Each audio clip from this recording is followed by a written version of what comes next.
Famcast Media Podcast Network.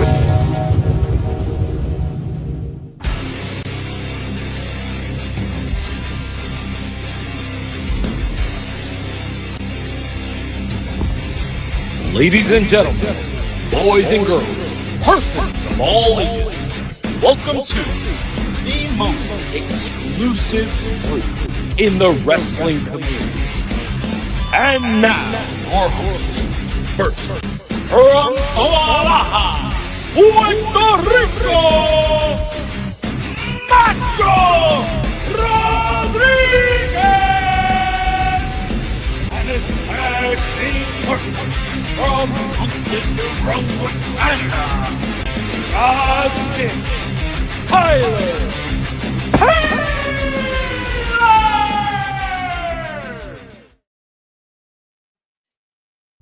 Hey, ¿cómo estamos, mi gente? Welcome to another edition of Must Love Wrestling, as we are here for part 2 of the world-famous docuseries on Mr. McMahon. And returning to the show is Fernando Uribe, the 10-time award-winning journalist.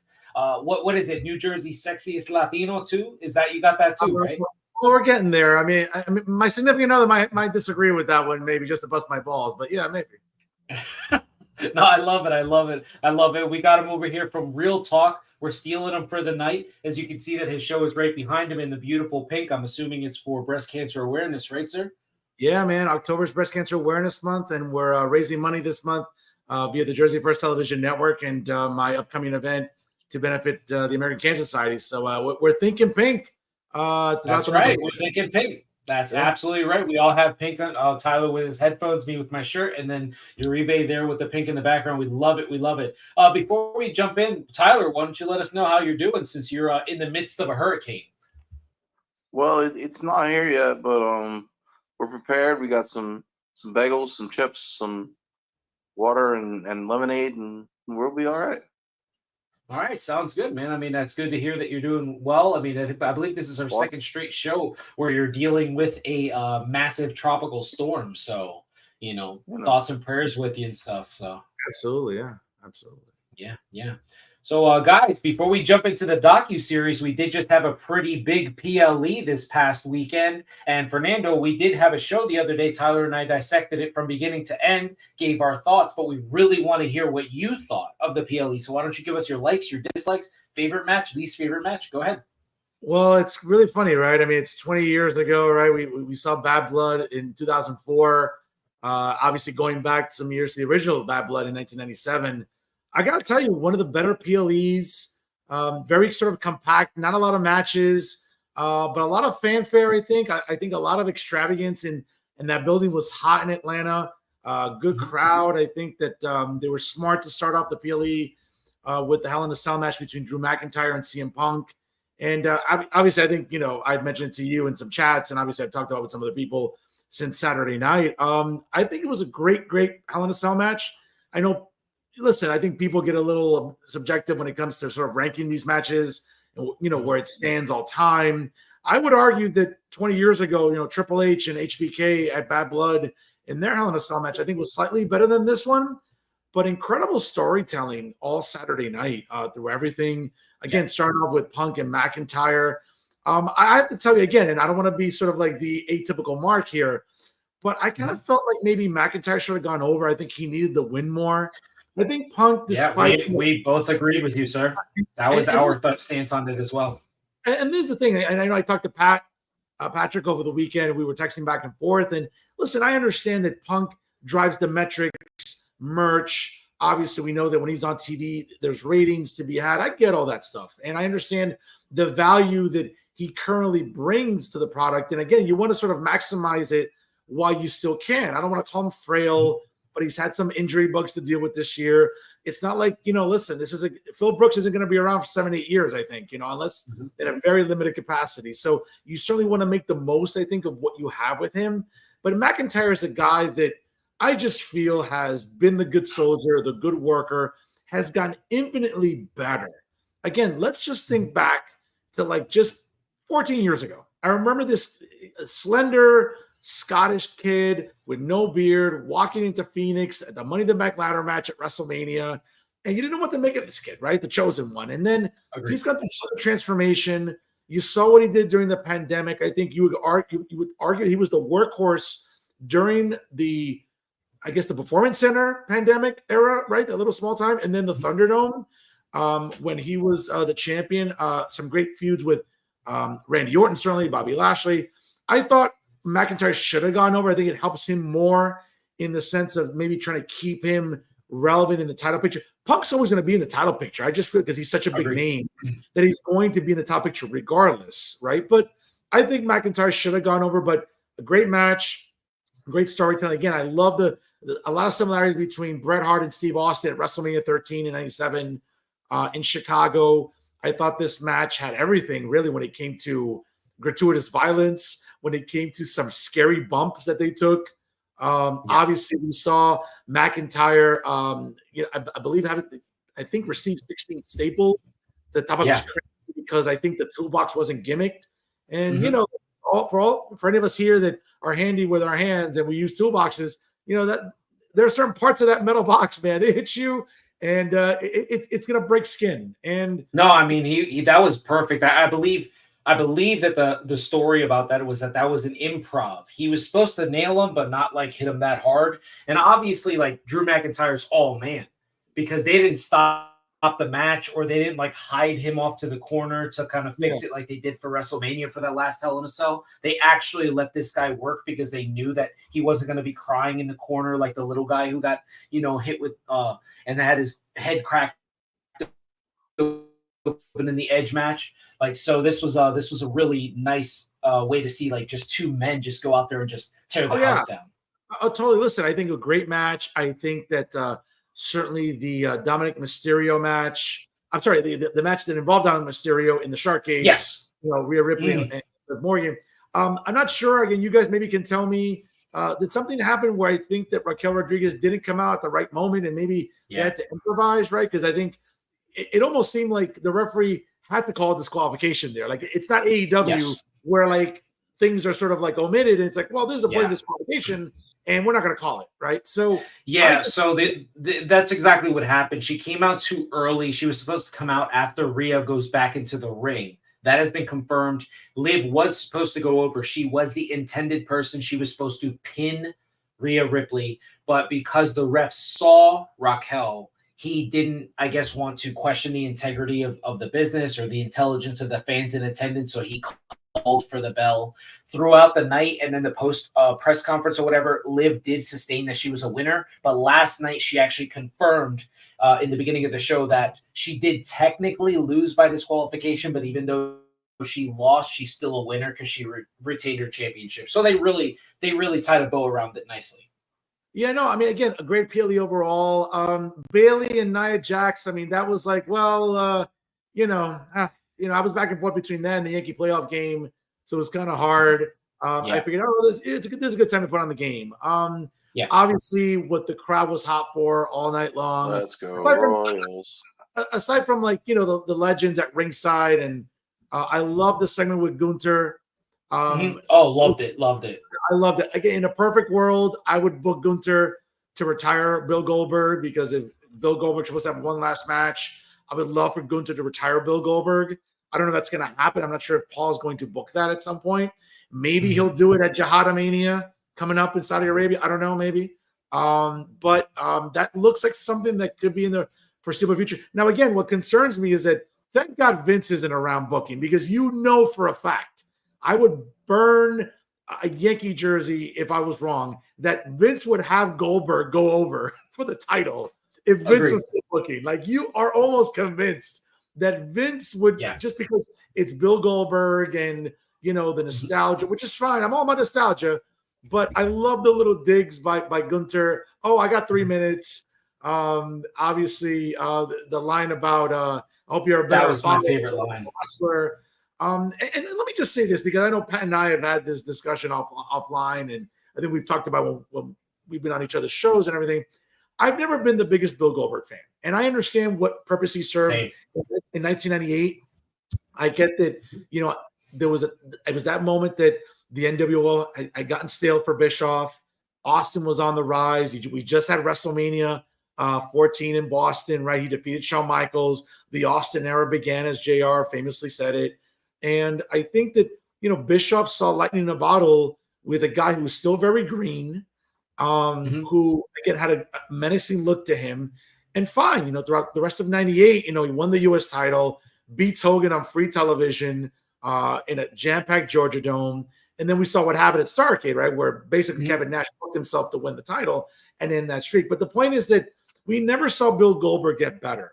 And I get that that's not maybe not his fault completely. Maybe that's management, whether it's Bischoff or Kevin Sullivan, God rest his soul, or the other bookers that were involved, right? Like, it just seems like I've never gotten the draw about Goldberg.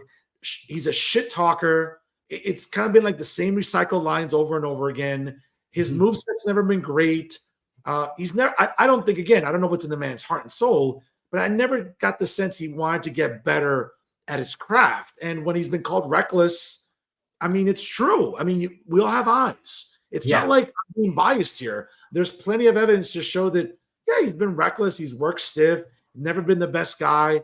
I get it. It's Atlanta. You want a hometown pop for the guy. Okay, good segment with Gunter. And then we sort of move on to the main event where, let's be honest, was the crowd any hotter it could have been for the OTC? Not Cody Rhodes, but the OTC. And I thought it was. Did you guys rehearse your lines before you started? What's that? Did you guys rehearse your lines before you started? No, this is all organic here, my man. This is all organic here. And this is the thing, like, great match, great storytelling. Certainly not a surprise seeing Jimmy Uso here obviously start planting the seeds about this bloodline civil war. We're going to find out if and when Jay factors into this, since he's the reigning and defending Intercontinental Champion. We'll find out if, again, in November at War Games, at Survivor Series, what those teams are going to be comprised of, if this is indeed a bloodline civil war scenario. The Rock coming back, okay, cool, with that gimmick title, kind of laying, planting the seeds a little bit. Oh, what are we waiting for? Is this Mania in Vegas? Is this a triple threat? Is this Rock, Roman, and Cody? What is this? There's a lot of moving parts here. I think it left a lot to be, in terms of up to the imagination. I think there's a lot of different avenues that Paul can go with this. But again, another solid PLE in a little under 3 hours. You didn't need to have, 67 matches, 5 matches on the pre-show. And I thought it was a great PLE, very fluid, very smooth, hot crowd.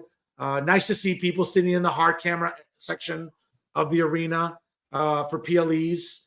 And again, typical WWE product, well produced. Yeah. The vignettes are good. And even the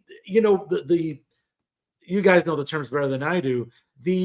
I don't know, it looked like a very TMZ-ish altercation between Kevin Owens and Cody Rhodes with the footage and the way it was produced. It looked very TMZ-ish, right? Like somewhere Harvey, I forget what his name is, the editor of TMZ, must have been like in his glory seeing like that nice imagery of Kevin Owens eventually turning heel on Cody, and great storytelling overall.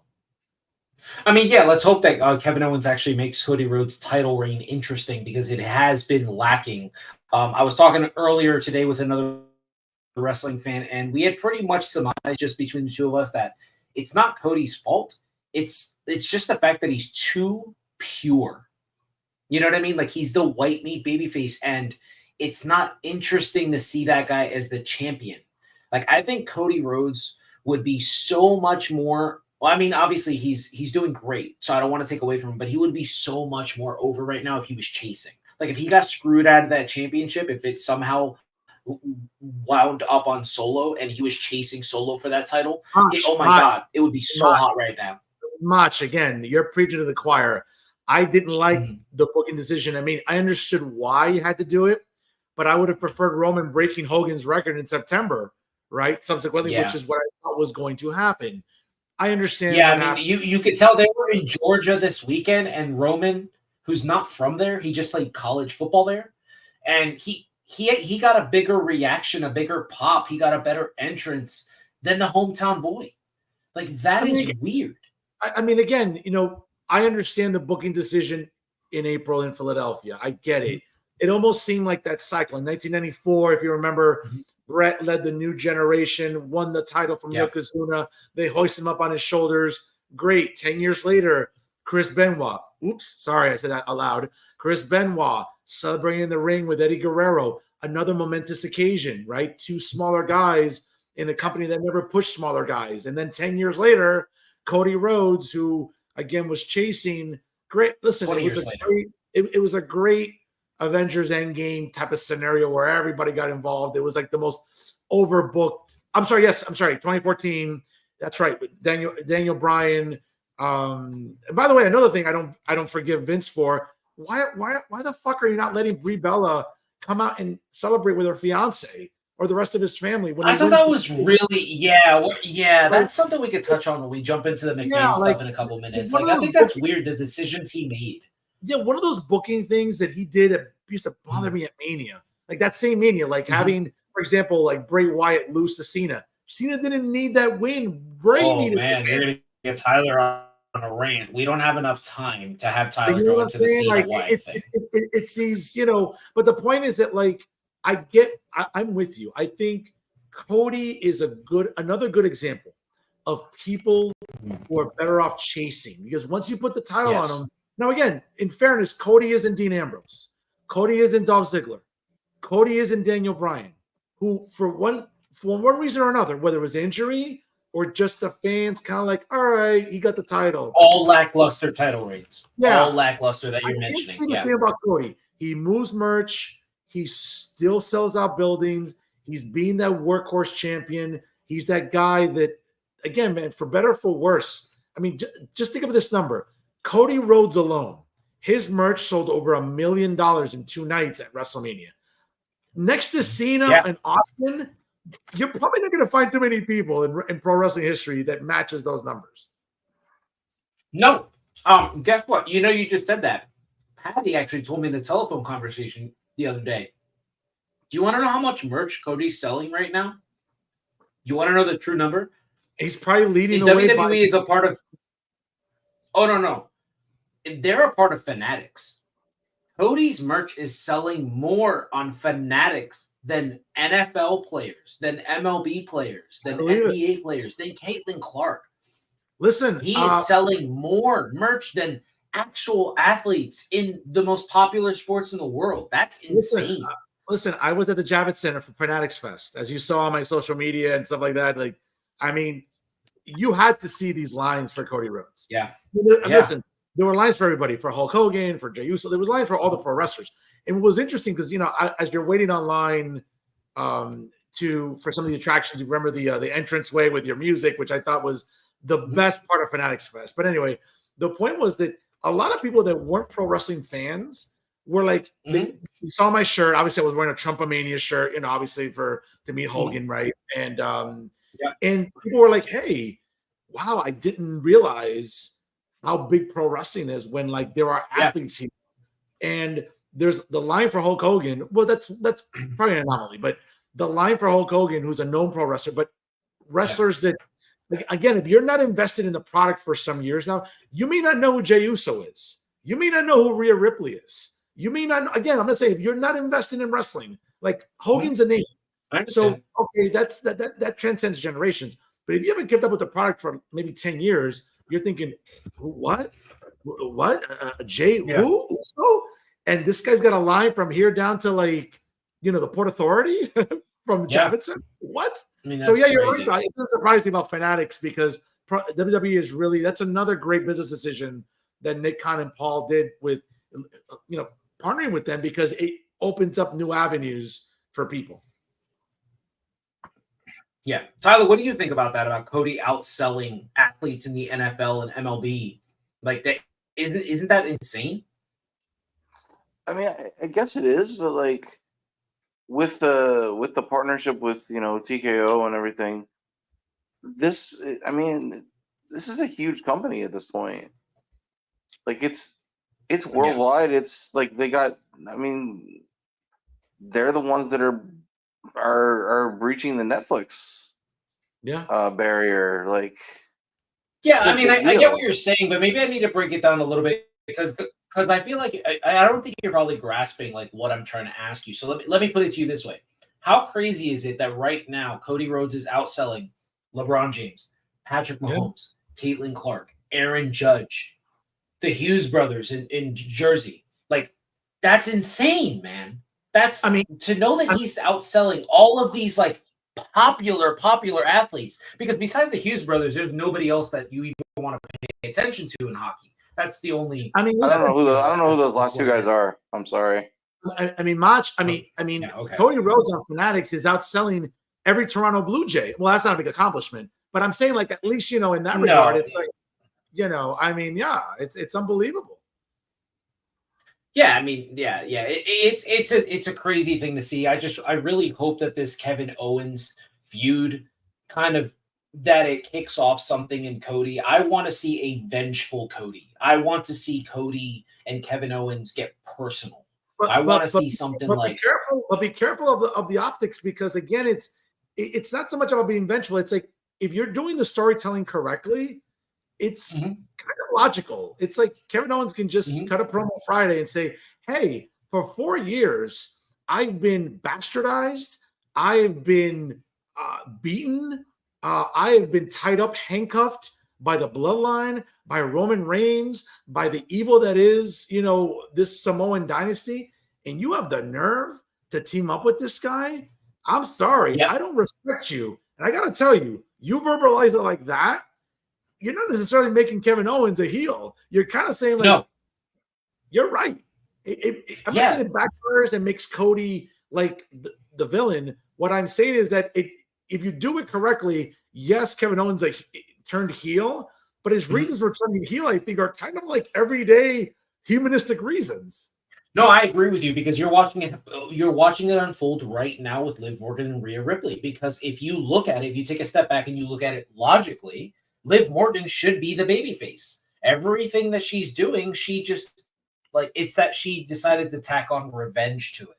And the fact that she decided to cheat to win, that's what makes her the heel. But the story, she's actually the babyface in the story. I mean, Rhea tortured her. I don't think she tortured Dom, because I think that's more like a dominatrix type of thing. Like, I think he got what he asked for. But what she did to Liv Morgan, how she screwed her out of the tag titles, how she put her on the shelf, everything, she should be the heel. But fans gravitate more towards Rhea. And that's what I think is going to happen. I think that WWE has a very, very thin line, because Kevin Owens could come out of this more popular than they wanted. I mean, I think this is supposed to help Cody stay on top, but this could work in Kevin Owens' favor. No, you're right. And I think it also puts a little bit of an uncomfortable spotlight on Cody, but like, because of how do you portray him? Because there are some people, right, that look at this feud and say, I kind of like Kevin Owens here. I kind of think he's right. I like the storytelling here. Like, I kind of feel that Cody is, being naive. Oh, he trusted the OTC and whatever. Now, again, what would be bastardizing, I think, is coming to War Games, if you start seeing, someone like Sami Zayn and Cody teaming up with Roman against the current Bloodline edition, because that would just be like, wait, what? Wait a second. What are we doing here? So, again, I think there's a lot of different paths that Paul can take. But back to your original point about Cody, and I think how he's been riding this title defense since winning. Listen, he's put on great matches. He puts on great promos. He's compelling to the point of metrics, merch. Let's be honest. I mean, down in Trenton, New Jersey, in that dump, at the SoftBank Arena, WWE did a house show, I think, late last year, early this year. And oh my God, I mean, obviously Cody being on that show, what turned out to be maybe like a 3,000 seat normal house show in that shithole, turned out to be like, I think, don't quote me on exactly, somewhere between like 75 to like maybe 8,000 people, which is unheard of for a house show if the building's not called Madison Square Garden. Agreed. Well, all right, guys, I think that's pretty much wraps that up. Why don't we jump into what we're here for today, and that is the McMahon docuseries. So, where we left off last week was the beginning of the Montreal Screwjob, and the start of episode 4 jumps right into the Montreal Screwjob, and it has that infamous behind-the-scenes interview with Vince McMahon, where essentially Mr. McMahon was born, where he utters the most quotable line on our show, at least from the guy in Florida, which is Brett screwed Brett. Once that got I just said it going, like an we hour jumped ago. right into the we jumped right into it, and obviously it kicks off the biggest heel in the business probably ever. I mean, I don't know if there's anything close to it, and from there we jump into the Attitude Era. So what do you guys think about the fact that like it actually took what happened to Bret Hart, and then the promo from Shawn Michaels coming out with the stuffed gauze in his shorts to actually kick off the Attitude Era? What did you guys think of that when it happened? Tyler, why don't you go first? When it happened, or Yeah, like what did you think? What, like rewatching it on the docuseries and being like, wow, because when I was watching that scene, when I was watching that stuff, I visualized myself watching it for the first time on 42nd Street in Union City, New Jersey, living at my dad's house. Right. Well, I've often said that like 97 is my favorite time in WWE, where they're just in or WWF, whatever, where they're just transitioning, and they're gradually getting edgier, and then the stuff, a lot of the stuff that 6-month period with Shawn and Hunter and everything, I loved it. I thought they were hilarious. Obviously, I was 12. Yeah. But yeah, as far as 97 goes, I mean that's just a year that I loved in general. And as far as the interview that he gave, I mean, I don't see why he's a heel. He's exactly right. Well, I mean, yeah. I mean, what do you think, Fernando? Well, a couple of things to unpackage here. I agree. 97 was quite the year in WWF at the time. We were slowly transitioning away from the new generation type of product into kind of blurring those lines. I remember right before, I think when Shawn came out, that was right before SummerSlam, the infamous SummerSlam where he was named guest referee in the world title match between Undertaker and Bret Hart. Soul, right? What's it? Heart and Soul. I was there. I remember being there live, seeing that awful accident with Owen Hart and Steve Austin in the ring. By the way, a very underrated card. I think a lot of people just remember the IC title match and the world title match. A lot of good matches. It started off with a cage match between Triple H and Mick Foley, Mankind, to start the show. I mean, that was a pretty good way to kick off a SummerSlam. I think people forget that. But I think that was the introduction to Dude Love. Yeah. And I think that was right during that summer you started seeing again after Shawn Michaels miraculously recovered from that, career-ending knee injury in February, right? The miracles of modern science, folks, in 1997, right? So, you start seeing Shawn come out. We're blurring the lines about what's decent and indecent on television. We know, again, the NWO was still hot. The NWO was still riding this, Hogan title reign, Sting in the rafters, Sting stalking Hogan, right, to eventually get to where they had to get to at Starrcade, which, we could do a whole show on what a letdown that was. But the point was, I think Vince was smart to start making the product edgier. You brought back Rick Rude during the summer, Triple H and Shawn. Obviously, Shawn having just defeated the late, great Davey Boy Smith for the European Championship. You started seeing the formation of DX. You started seeing, obviously, Bret defeat The Undertaker because of the circumstances at SummerSlam with Shawn Michaels. And little did we know that during that entire time period, Vince was having this come to Jesus moment about his pocket and whether or not he could afford Bret Hart. And as we came to learn through Wrestling with Shadows, podcast after podcast, book after book, it was a delicate time for Vince. He had to start looking in the mirror and saying, hey, what am I going to do here? Bret's 40. That's not old, but I got some other guys that I can push like Shawn. Mick Foley's still younger, even though his body probably felt older. You had Mark Calloway, aka The Undertaker, still younger. He was still young, You still had some guys up and coming, right? You had Austin that, Vince saw the writing on the wall that summer when he fought Owen Hart at SummerSlam. And despite after what happened at SummerSlam, you saw that entire fall season that Austin was getting hot and that Austin was going to be that gravy train to take the product into 1998. And I think Vince made a calculated decision, as we've come to learn, that he couldn't afford Bret Hart. so he says, coincidentally, 3 months later, he found the money to pay Mike Tyson to appear at the Rumble at WrestleMania. Go figure, right? And money comes out of money, just pops out of nowhere. Who knows? I mean, maybe you're pinching your pennies and saving in the piggy bank. Who knows? But the point is that Vince saw the writing on the wall, and I think Vince saw the opportunity to start pushing other people. And let's be honest, he wanted to push Bret out. He wanted to push Bret out. He was trying to do that. What did we learn from September to October? That Vince was trying to think of ways maybe for Bret to drop the title, but ultimately the end game was going to be Montreal. It was going to be Survivor Series between the rematch with him and Shawn. And again, folks, this is 1997.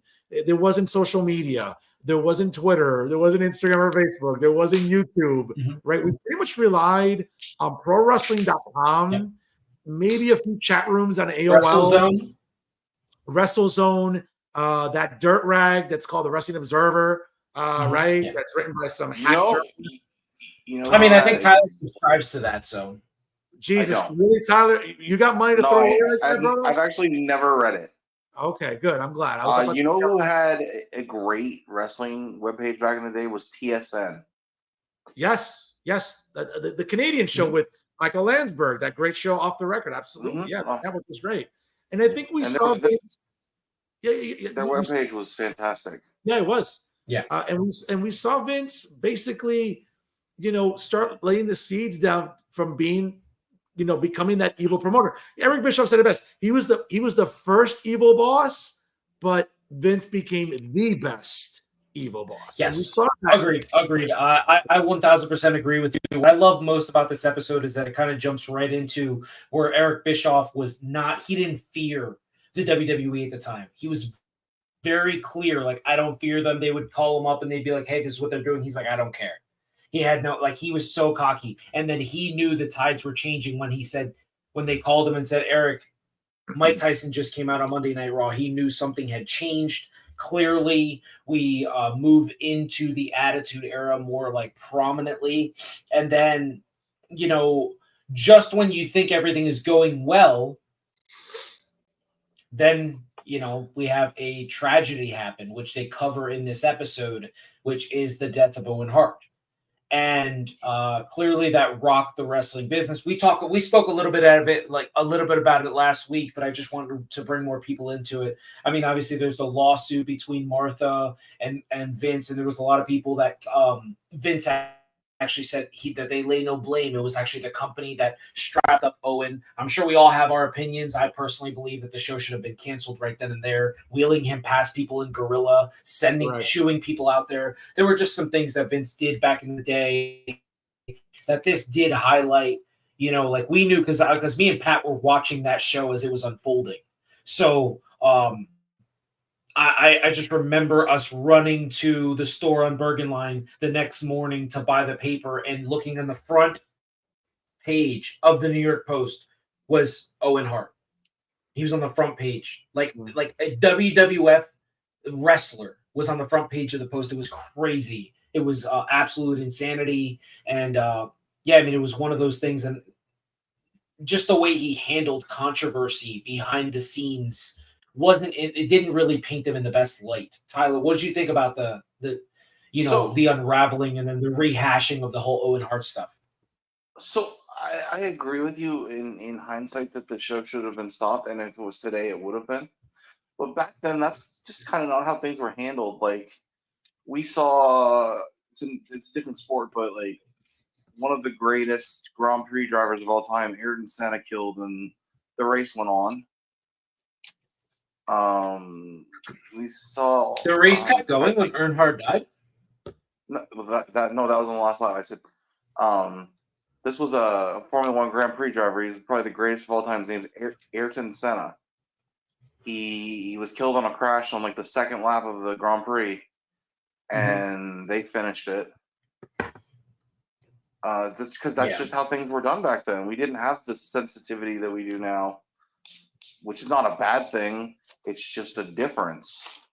Well, I understand what you're saying, but Fernando, before you go, I just want to touch on this, and then you can take it over before we jump into episode 5, because episode 4 wasn't really a lot. It was the Montreal Screwjob. It was the unveiling of The Rock, the Austin Attitude Era, Mike Tyson. But before you jump into that, what I find so interesting about this episode is it almost seemed like all the wrestlers felt that the show should have been canceled as well. So Tyler, I understand what you're saying, that it wasn't done like that back then. But when you have boys in the back that they're kind of like, we should not be working right now. They're not giving the best show, because I think that match with Austin and Taker is the worst match they've ever had together. It was really bad. And they even said it, like Austin tripped over like the part of the ring that, where Owen's body fell. I mean, that sucks. You're in the ring and the ring's messed up because the guy fell from the rafters. That's insane. Fernando, what'd you think? Well, listen, I couldn't agree with you more. I mean, obviously there were blood stains on the apron. I mean, my God, guys and girls coming out to ringside seeing that blood stain.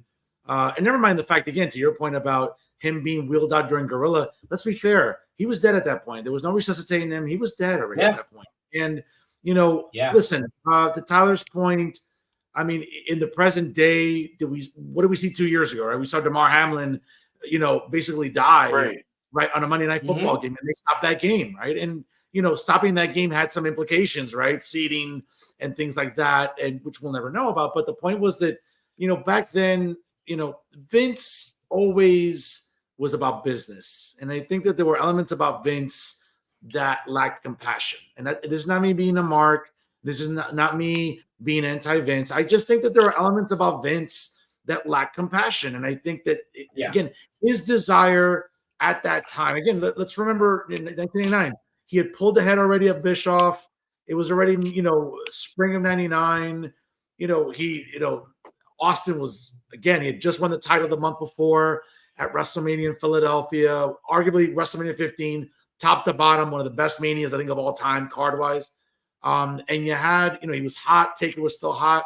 And you had Vince pretty much trek people out there in such a psychologically fragile state where everyone was like, Jeff Jarrett couldn't work. You saw the grief on Deborah's face. These are people that traveled up and down the road with Owen. You saw other people.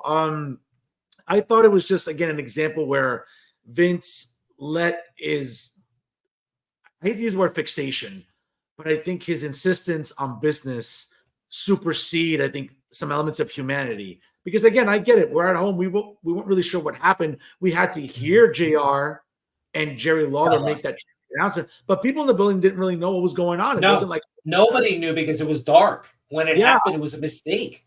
Yeah, and to be honest, like, it's one of those things that I personally won't forgive Vince for, because I think it just showed that he lacked humanity.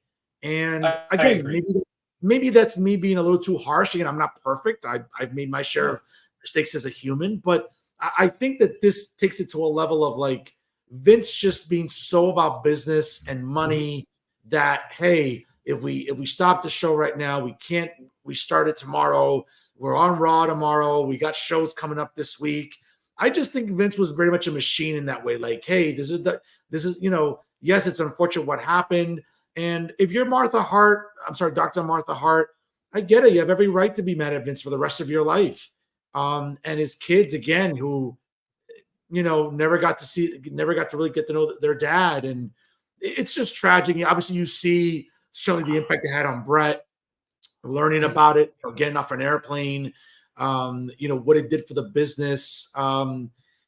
Again, just a very tragic circumstance there. But again, it reminded you that Vince, there were instances where he lacked humanity, maybe some elements of human decency and compassion.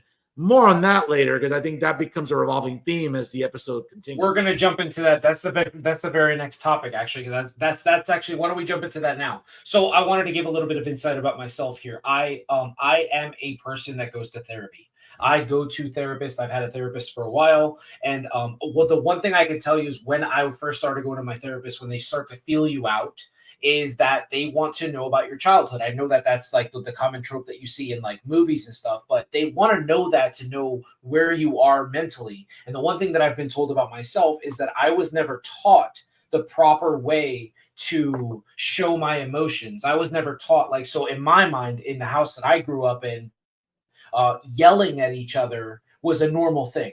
You know what I mean? I grew up in a house with spankings. That was normal to me as a child. That's what I grew up with. And that's kind of where we jump in here. So like I have learned years later that I was like, that's not how you're supposed to be. Like that's not, great. Yeah, there's the discipline aspect of it, and I don't want to take away from the people that believe in discipline for your children. That's not what I'm saying here. There are ways that we're supposed to teach our children. Like I would not be doing a service to my son or my daughter if I was yelling at my wife every single day. You know what I mean? Then they're looking at it like, oh yeah, that's how you live your life. That's a relationship. That's what I saw my dad do. That's what I'm trying to speak to here. And Paul Heyman actually opens episode 5 speaking about McMahon as a child, and he covers some of the abuse that Vince McMahon has sustained as a child from his stepfather, and the fact that he like lived in a trailer and things like that. And it's kind of speaks to it, like he jumped from there to meeting his father years later. In his mind, everything he did as an adult, and he obviously never went to therapy because he probably looks at it as like therapies for pussies, because that's how Vince was. He's a manly man, and he probably thought of it as, this is just the way the world works. I need to be tougher than you. I need to be grittier than you. And I'm not making excuses for Vince McMahon. Please forgive me if that's what you think, if that's what you're getting out of what I'm saying. But what I'm saying is he actually never took the time to learn that some of the things he was doing was lacking compassion, or was lacking like the empathy that you need for people. Tyler, what do you think about opening the episode talking about the all of the shit that he went through as a child? Yeah, I actually thought this was the most interesting episode of the whole series. The family dynamics. I think it's obvious that shaped who he became. Like he had to be, I'm tougher than you, I'm better than you, you can't hurt me. Like never sell, like I said, Vince's thing is never sell it. I think it was Brian Gewirtz never said sell it. That's an interesting thing about Vince's mom there. Yeah, I mean, I agree. It's definitely one of those crazy things. Fernando, what do you think about the start of episode 5? Great intro there with sort of highlighting Vince's background, right? Where you learned about his stepfather and the repeated abuse, apparently some incest that occurred with his mother, right? I think that he admitted to in a Playboy interview some years later. Listen, he grew up in the South. He didn't like it, right? I think growing up with his biological father, I think did good for him, obviously, right? Gave him a good business mind. I think to some extent toughened him up a little bit. But I think it also sort of reaffirms, I think, an aspect of really, I think, of psychology. And again, I'm not a clinician, but what I would argue that is what we're seeing with Vince McMahon now, I think, is an internalization of a lot of childhood trauma and grief. And I think when you internalize it long term, it can be damaging to you. It could affect your decision making. It could affect your value system, right? It could affect your morals to some extent. And I think what we learned with Vince was he grew up tough. He felt the need to be tough. To Tyler's point, never sell. Obviously, make sure that you put on the most masculine, disposition you can, which I think Vince did do that. Having said that, though, about Vince, I think I think the elements here that we learned about Vince is that it also, some of that grief and trauma, I think, contributed to his decline. As a person. And I think that these are things we're never going to really learn about. Obviously, whether or not Vince has seen a professional, we'll never know that. He doesn't sell it. We're never really going to, to a point that was made repeatedly throughout the 6 episodes. Vince is going to let you know what he wants you to let you know about Vince. And I love that you just said that right there, because that's a Stephanie McMahon quote, and that's actually where we're jumping into next, where we find out that this is where we go into the Triple H and Stephanie McMahon storyline. And the one thing I found odd about this was you mentioned the potential of incest that may have happened to him as a child that was brought up in the Playboy interview, but we actually find out that he wanted to do specific storylines with his daughter. And you could tell that she wasn't comfortable with it, that Shane wasn't comfortable with it. Triple H thought it was crazy. Paul Levesque also, like, that's her husband. And it was pretty interesting to see that this was actually in his mind, that this would be okay to present on screen. Tyler, what did you think about the fact that, right from hearing about this abuse, and then obviously what Fernando gave us, which is not in the episodes here, that's from a Playboy interview some years ago. What did you think now, knowing that information and unpacking a little bit about the potential of how he wanted to be portrayed as Stephanie McMahon's baby daddy on screen? What did you think about that stuff? What hearing about that? I think they did allude to the incest at one point during this episode, but because they talk about the Playboy interview. But Okay. I think the Stephanie thing is pretty well known at this point. Yeah, it's obviously disturbing. Do you think that's disturbing, or do you think that the punishment for her saying no to it was being booked into a street fight with her dad 6 days before her wedding? Yeah, no, that was saying no to the pay-per-view. Which I thought was really interesting, because it seems like Vince, again, the fixation on business, where, hey, we could maybe make the wedding a pay-per-view. And Paul and Stephanie, I think that's where Stephanie said, no, Dad, I'm going to lay my foot here. No, this is a private day for me and Paul. I want to enjoy this. I don't want to make a spectacle of this. Can we not make it a part of the product? And good for Stephanie, because I think there were probably a lot of instances where Stephanie and Shane didn't stand up to their father, whether it was a creative situation or a business decision or whatever. And I think that, kudos to Stephanie. Obviously, I think the way that she stood up to her dad. And I think also, too, I mean, to your point again, and kudos to you, man, about seeing counseling, how therapeutic it is, how beneficial it is. Because, again, listen, we're Hispanic, and I don't want to. Yes. And I don't want to racialize. It's taboo in our culture. It's taboo in our culture. Yeah, and I don't want to racialize this. Right? I mean, I've gone to sessions, and I think it's been very healthy. What I think what Vince is symptomatic of is, again, a very tough upbringing, and thus you project that into the way you parent.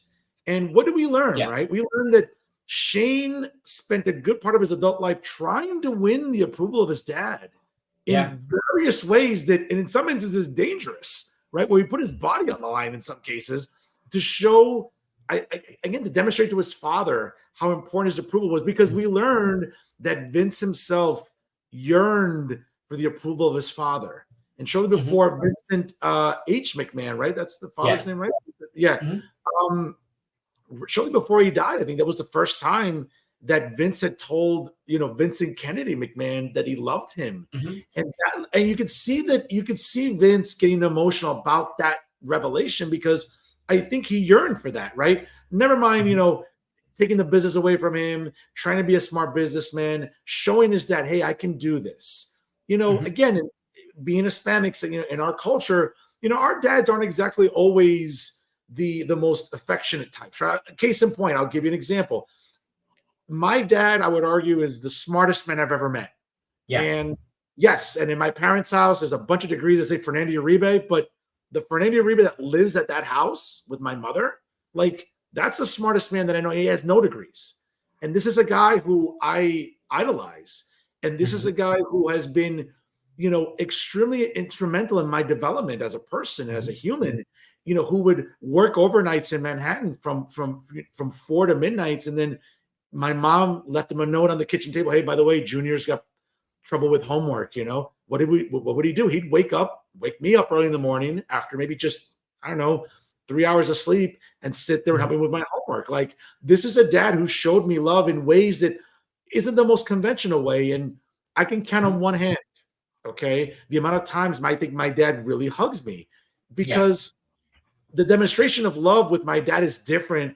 Because again, it's a cultural thing. My dad's very macho. He's very, very about tough love, and Junior is going to be tough because of this. And I think I grew up with this, and I can understand this constant yearning to want to win your dad's approval. I still listen to this day. The reason that I am as heavily involved in philanthropy and in journalism, and the reason when I win awards, it's I'm doing it because of my mom and dad. And I think the reason I grind so much with my media and my journalism brand is I yearn to make him proud. I saw that in Shane. I saw that in, and I think it's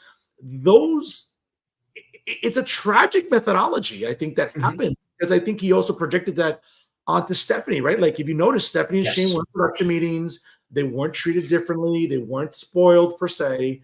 And they had to do a lot to win their father over. And I think you saw different instances with Stephanie and Shane where, again, maybe they'll never come and openly admit it, but you can see it in their presentation there and in their body language. Like they yearn for Vince's approval, and it took quite some time to get. Yeah, I mean, from there we jump right into the four members feud.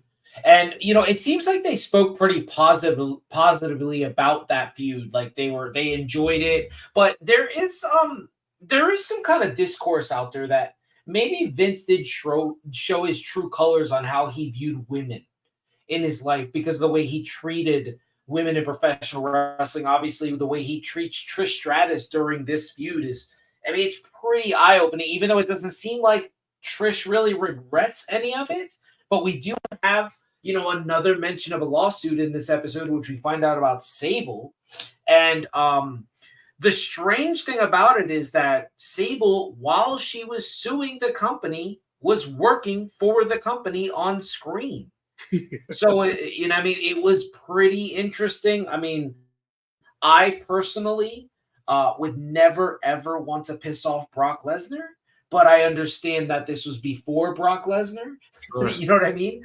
But yeah, I mean, it's just one of those things. Like, I thought it was pretty interesting that we jump right into kind of like this stuff with women and things like that. And obviously from there, it didn't hurt business because they get traded on the New York Stock Exchange right after this. We find that out in the episode. He creates the XFL in this episode. I mean, I forgot what person. One of you guys can please correct me here, or maybe you could just shed light to the viewers. One of the people that was interviewed said that no matter all of the controversy he went through, it never affected business. Business just kept going. I think it was Brian Gewirtz, I believe, that said that. That was where I got the never sells it. Well, again, the decline and the demise of the XFL didn't do anything to hurt Vince. If I remember correctly, I think that was in 2001 when the XFL came out. I could be wrong.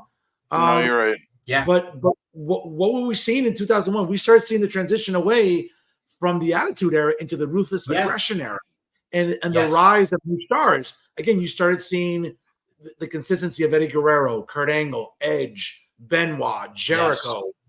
Shawn Michaels was returning, right? Obviously, after a 4-year hiatus. Triple H was still as hot as ever. Kane, Booker T as well. And what you also noticed, obviously, during that time is that, business didn't really suffer. We still started we still saw jam-packed arenas for pay-per-views. We started seeing WrestleMania again move into stadiums, right? And we started seeing, WrestleMania and the other pay-per-views themselves, again, just continue to be a moneymaker. Yes, the XFL went under.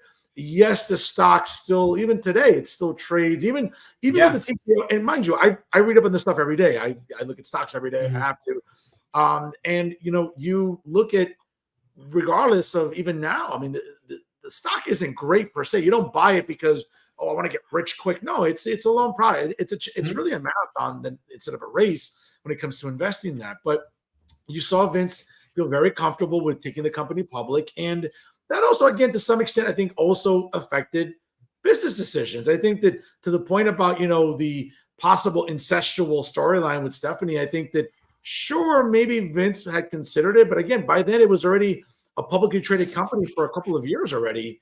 And I think that, Vince knew that, again, Vince wasn't dumb about business, guys. He understood the importance about sponsors and TV deals and making sure that you could still market your wrestlers, male and female. The merch would still sell. That, again, they tried resuscitating Saturday Night's Main Event in 2006. Didn't go so well, but still, Vince always had his eye on business. And even if something did go under, like the WBF, the XFL, other things, right, that maybe weren't the best business decision and floundered, it didn't stop Vince. Vince is, again, a guy who worked 20 hours a day. He was all about business, and it showed. Yeah, I mean, absolutely. I mean, like, what is the quote? Heavy is the head that wears the crown. I mean, let's think about this. He gets hit with another lawsuit in this episode where he gets sued by the World Wildlife Foundation. And then we have the big logo. If you guys remember the actual logo, it says "Get the F out." I mean, that happens in this episode as well. I mean, that was a 2002. I mean, that's kind of like, he made it very clear he wasn't bitter about that. And I'll tell you what I'm bitter about. I'm bitter about the closing of WWF New York. That's what I'm bitter about. Because I skipped school to go there and buy my Brock Lesnar shirts, and buy my Booker T-shirt. Let me tell you, I still have a T-shirt, an original shirt from WWF New York from the restaurant. Me too. My Y2J, the rules of being a Jerichoholic, my Here Comes the Pain, and my Tell Me You Didn't Just Say That, Sucker. Those are my three shirts that I still own. I loved that venue. Again, at a time when, there were so many things to do in Times Square. Go to Virgin Records, go to Toys R Us, that monster Toys R Us in Times Square. Hey, people went to WWF New York, and that was a big testament, I think, to how popular the product is. Quick trivia question. Again, in 2002, obviously in April 2002 is when we saw the transition when, Vince lost the World Wildlife Fund lawsuit. Who was the last WWF champion? Little trivia here. Ooh. Was it Hogan? Correct. When he defeated Triple H at Backlash after returning and changing from Hollywood into the red and yellow, at that point, Hogan was the last WWF champion. If you remember, the very next night on Raw, you started seeing Get the F Out with the logo and the shirt, and the rest is history. Yeah, I mean that's a great moment there. If I could, as far as the women in the lawsuits go, I heard it said about Vince once, and I don't remember who said it, but it's almost like you push the line and you push the line and you push the line, and then eventually one day you wake up and you're like, holy shit, I'm the devil. And I think this year that finally happened for Vince when this lawsuit forced him to, leave the company that he essentially built. Well, we'll touch on that when we get into episode 6, because before we jump into that, I definitely want to talk about how this was the debut of the ruthless aggression area. But what I found was pretty interesting, that one of the mistakes that's mentioned very quickly in the episode, and I wonder if it led to what happens at the end of the episode, which was his saying no to buying the UFC. I thought that was really interesting. And then now he works for a parent company. Now the WWE and the UFC are like working together. And Shane actually leaves the company for a bit. And I think that's pretty interesting. Right. Yeah, I think that's definitely a missed opportunity. Because the UFC, has obviously grown to the point that it's probably, I'm going to say it's definitely a bigger name, a bigger product. It's their pay-per-views are distributed on ESPN for like $70 a pop. Yeah, but remember too, though, I think that at the time in 2009, and the reason Shane left in 2009 and wouldn't return until 2016, I think that let's go back again to what 2009 looked like with the UFC. I think Vince looked at the UFC as an operation that, again, they were selling out arenas, but he also, and let's remember too, I think people forget that there was a time still that the UFC was still struggling to get licensed in certain states. And they were not licensed in New York yet. Yeah, exactly. And I think, again, Vince always having a mind for business. How did Vince get around the taxation about pro wrestling and trying to call it athletics and having to sort of acquiesce to the state athletic commission for name a state, whatever, right? So I think that Vince, again, the fixation on sports entertainment, changing the product from a dynamic of, hey, we're going to present it differently. We're not going to present it as an athletic competition. Thus, we can avoid the regulations by the state athletic commissions. We can sort of have different taxation, which, again, if you're a businessman, you want to save money in the way that you pay your taxes, absolutely, right? And I think that he also, I think if I had to take an educated guess, I think he looked at the UFC as like, I can't market the UFC the same way. I can't call it entertainment. This is a sport. And by it being a sport, I'm going to have to, probably purchase liability insurance that, again, I'm not accounting for at the time because it's not in my budget. Extra advertising that maybe you may not have the budget for. And again, Vince won the war, right? He was the only real company in North America. TNA was still doing its shows, but nowhere near what WWF was. And I think Vince looked at it as like, this could be a financial burden right now that I don't need because I'm really making money. The stock, obviously the house shows, the pay-per-views were selling out even in stadiums. I think that Vince didn't look at that at the moment as a good investment because of, again, you have to treat it as a sport. So you have to regulate it differently. Yeah. You have to test. You have to go through all these hurdles that now you're running an athletic company as opposed to an entertainment company. And Vince probably didn't see at the time that it was worth the cost to him. Again, hindsight's 2020. It was a bad decision. He should have done it. Look where UFC has become. Now, again, I think that there's a couple elements here. Dana White's been a big component about that. I think Dana White was also innovative, taking the UFC out of North America, putting it out other parts of the planet, right? I think that, Shane was onto something. And I think Shane kind of wanted to show his dad, like, hey, I have a business mind too. But Vince, was pretty much like, no, I know better. I'm going to take a pass. And, listen, if father and son can't agree on business and they're working together, then good for Shane. Again, he has the luxury to walk away with millions of dollars, start companies, and that's why he stayed away for 7 years, right? Agreed. From there, right, I mean, that's the end of the episode, and now we jump into the last 10 years, dating up until today. We know that the end of the episode ends without Vince McMahon because that's when all of the lawsuit came through with Julian Grant. But we do start this episode with Vince McMahon wanting to kill off the Mr. McMahon character. We have the explosion of the limousine, but tragedy strikes the wrestling world once again, as well as the Benoit family, as Chris Benoit commits a heinous act. And it is covered pretty well into this episode.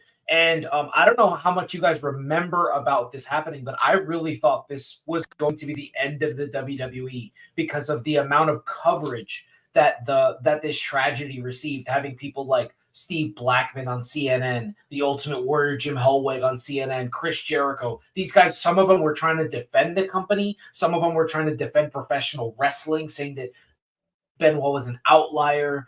There were people that were trying their best to say that it was steroids. And then there was obviously the Christopher Nowinski stuff where he contacted Benoit's dad. But this was one of the scariest times in professional wrestling. Obviously, we lost two people and then what Benoit did. But guys, what did you think about that moment being rehashed in this episode? And if you could just think back and tell me what you thought of the situation as it unfolded, that weekend of Night of Champions. Okay. So as far as the situation goes when it happened, I don't think there's ever been anything that's happened in sports or anything of that nature that I've been more devastated than this. I remember that summer just being absolutely destroyed. I remember specifically 4th of July, my mom and I were driving down to Virginia Beach for the day, and I just remember looking out the window and thinking about it, and I just burst into tears because Benoit was like, he was one of my guys, like if not the guy. It broke my heart. And so when I heard and obviously the circumstances around it make it so much worse. So then when you hear the Christopher Nowinski thing, it's like you're underwater and someone's giving you some air because it's like, well, at least there's a reason, and it's not his fault. He couldn't help it. Well, I also think that the reason this almost brought down the wrestling world,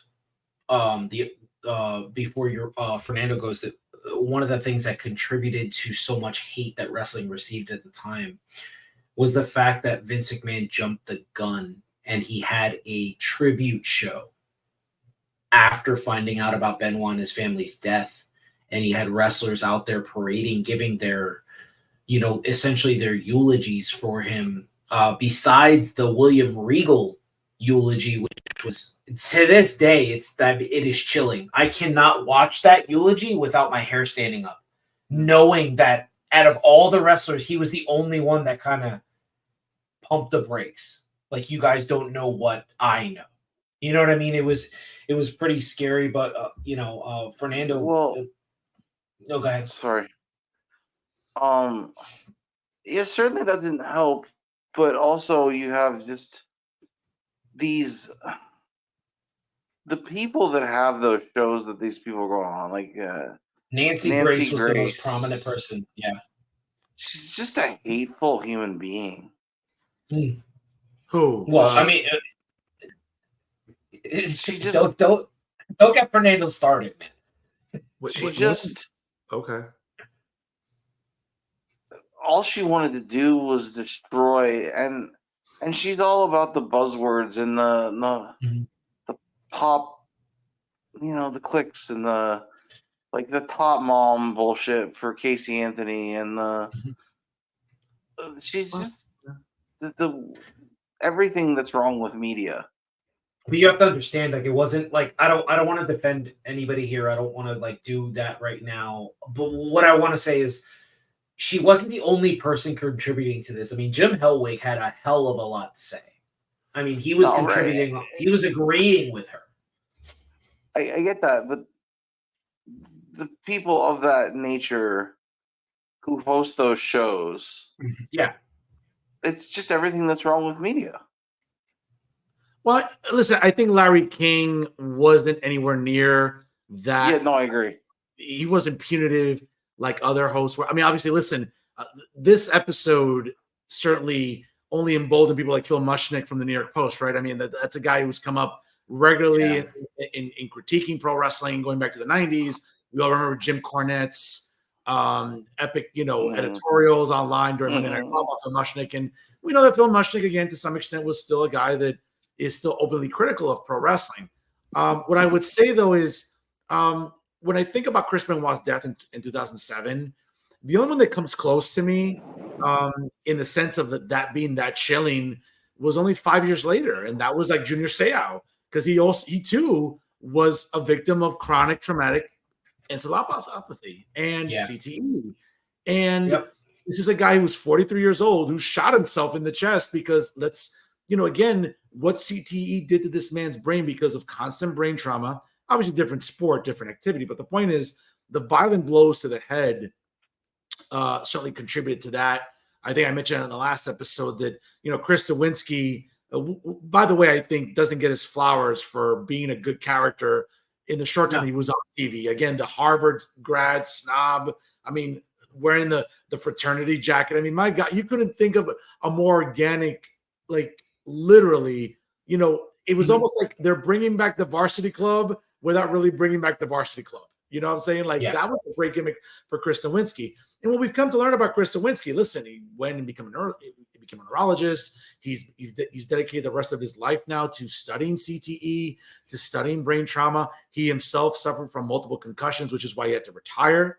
Yeah. And I think we learned about Chris Benoit. Again, listen, and one of the things that was kind of disturbing to me, which I think goes unnoticed, is sort of Austin's dismissal.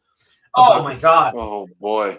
And that was very interesting to me. Yeah. And to me, I think, listen, Austin and Chris Benoit wrestled very different styles. So for Steve to say, well, I don't really believe that was the case. I get it. Even before the spinal injury at the hands of Owen Hart, Steve never wrestled a style that was anywhere near as physical as Chris Benoit. There's a few pages on Instagram, I think, that show videos where I think sometimes as memes, we're like, that's it. That's the moment. That's what fucked up Chris Benoit, right? Like over the years, you can sort of take a pick about a flying headbutt here, running through the ropes, getting hit face first with a chair. That was a rough one, yeah. And you look at Chris Benoit's physical style. I mean, again, you're headbutting people from the top of cages, from the top rope. You're leaning with your head. I mean, these are head injuries that greatly contributed to Chris's decline. And so much so that, Chris Nowinski outlined the fact that, again, not to get overly, technical here, but when you look at a brain scan, the way he explained it, obviously the right side of the brain is what controls your motor functions, right? Yeah. It's the visual cortex, right? The left side of the brain is more about the creative sides of the brain that deal with thought patterns and everything else. But the visual cortex is what controls your motor functions, right? And when you looked at that scan, a healthy brain normally has like a shade of blue, almost like the background of the show here, like that shade of blue. What it had was over 80% of the right side of his brain was black. It was as black as my soul. And it was weird because I looked at it and I said, wow, this is a guy in his early 40s. And look at the astronomical brain damage that he had, so much so that apparently he was diagnosed as basically having dementia, having the brain of an 80-year-old man, kind of like reminds me of somebody in the White House. But the point is that it was that advanced dementia with Chris Benoit. Now, whether or not that contributed to what happened on that horrible Saturday/Sunday morning in Atlanta, we're never going to know. But clearly, to your point about Vince's, having to resuscitate himself from being killed in a limousine to then being in an empty arena. And I got to say, though, man, we learned about the Chris Benoit incident pretty much in the late mornings, early Monday mornings, right? Yeah. And the show had to kind of go on per se. But we didn't learn about the murders till after Raw. We didn't learn about that till Tuesday. Yeah, exactly. Which I think at that point, or during the show, actually, I think it was like after the show went off the air. Exactly. I think it was late Monday night. Yeah, I think the police department in that suburb of Atlanta, released a statement like, "Okay, listen, we've done our investigations. This isn't this is a homicide and a suicide." And what ended up happening is Vince then had to make a decision on Tuesday on ECW and say, by the way, what we did last condone this and everything like that. That person will be erased from the memory and things like that. Mentioning Chris Benoit's name right now, there'll be no further mention of Chris Benoit, and for all intents and purposes, he's been almost erased from. Oh, absolutely. Yeah, obviously you can still go on the network and watch matches, and again, there's always this ongoing debate among wrestling fans about, well, can we differentiate Chris Benoit, the wrestler, and his body of work and how great it was from Chris Benoit, the human being? I hate to tell you, folks, it's hard to do that. It's very hard to do that. Jericho's got a great chapter in one of his books where he talks about that, where he kind of says, like, I can't. And I think he actually says in the book, like, fuck you, Benoit, like, fuck you, Chris, because, like, that wasn't Benoit. The one thing that I want to say, if I could just touch on 2 points that you made, and then I'll let you guys jump right into it, is the Stone Cold Steve Austin thing. I think it's very important because a lot of people don't realize this. Like, Tyler and I, we love reading the autobiographies of professional wrestlers. In the Stone Cold Truth, there is a chapter dedicated to Chris Benoit in the Stone Cold Truth, where he actually says, and this is a quote from the book, Benoit's the type of guy where you can get paid that week, cash out your check, put it in your wallet, give him your money, go out and have a match in the ring, come back, and not a single cent would be missing. Like, he trusted Benoit with everything. He clearly loved the man. And I think it's also like his old school mindset, where he's just like, I just don't believe that shit. You know what I mean?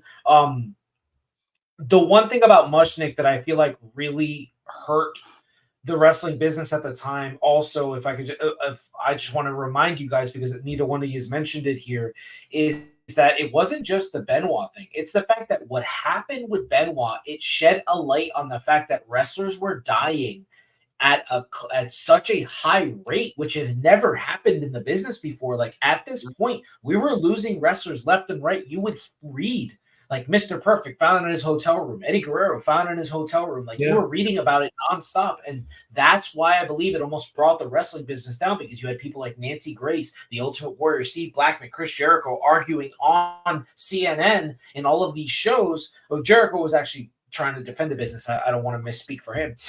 But then you'd read about these wrestlers dying, and it was like, my God, with all these guys dying so early because of, like, cocaine and because of steroids and because of the CTE now, or it wasn't called that at the time, but the brain injuries at the time. I thought wrestling was going to go away. I thought this was going to be like, it's going to be banned. Like, it's going to be like Faces of Death. Like, it was going to be like those VHSs where, like, you'd have to, like, order away to watch professional wrestling because this Benoit thing brought that to light. What did you guys think about that? About the fact that, like, that was brought up, the amount of wrestlers dying at such a high clip at the time? Yeah, it was definitely a time where things were crazy. Like, I think Sensational Sherry died either a week before or a week after. Somebody else, there was a Canadian wrestler named, I think his name was Biff or Beef Wellington, who passed around the same time, who came up with Benoit. Jericho mentioned that. Wasn't that Ty Billington? Wasn't that Dynamite Kid or? No. He died much later on. Okay. Yeah. No. Yeah, It was well, the guy's name was Wellington. I'm not sure of the first name.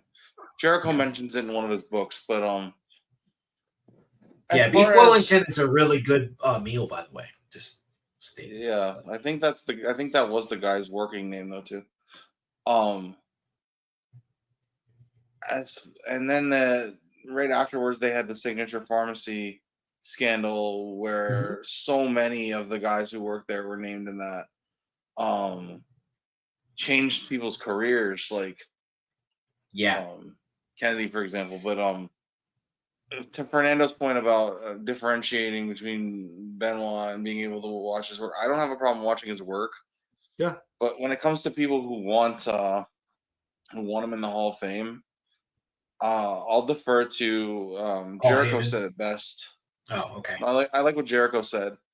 That Chris as a performer was very unselfish, and he would not want his being inducted to take away from somebody else's moment.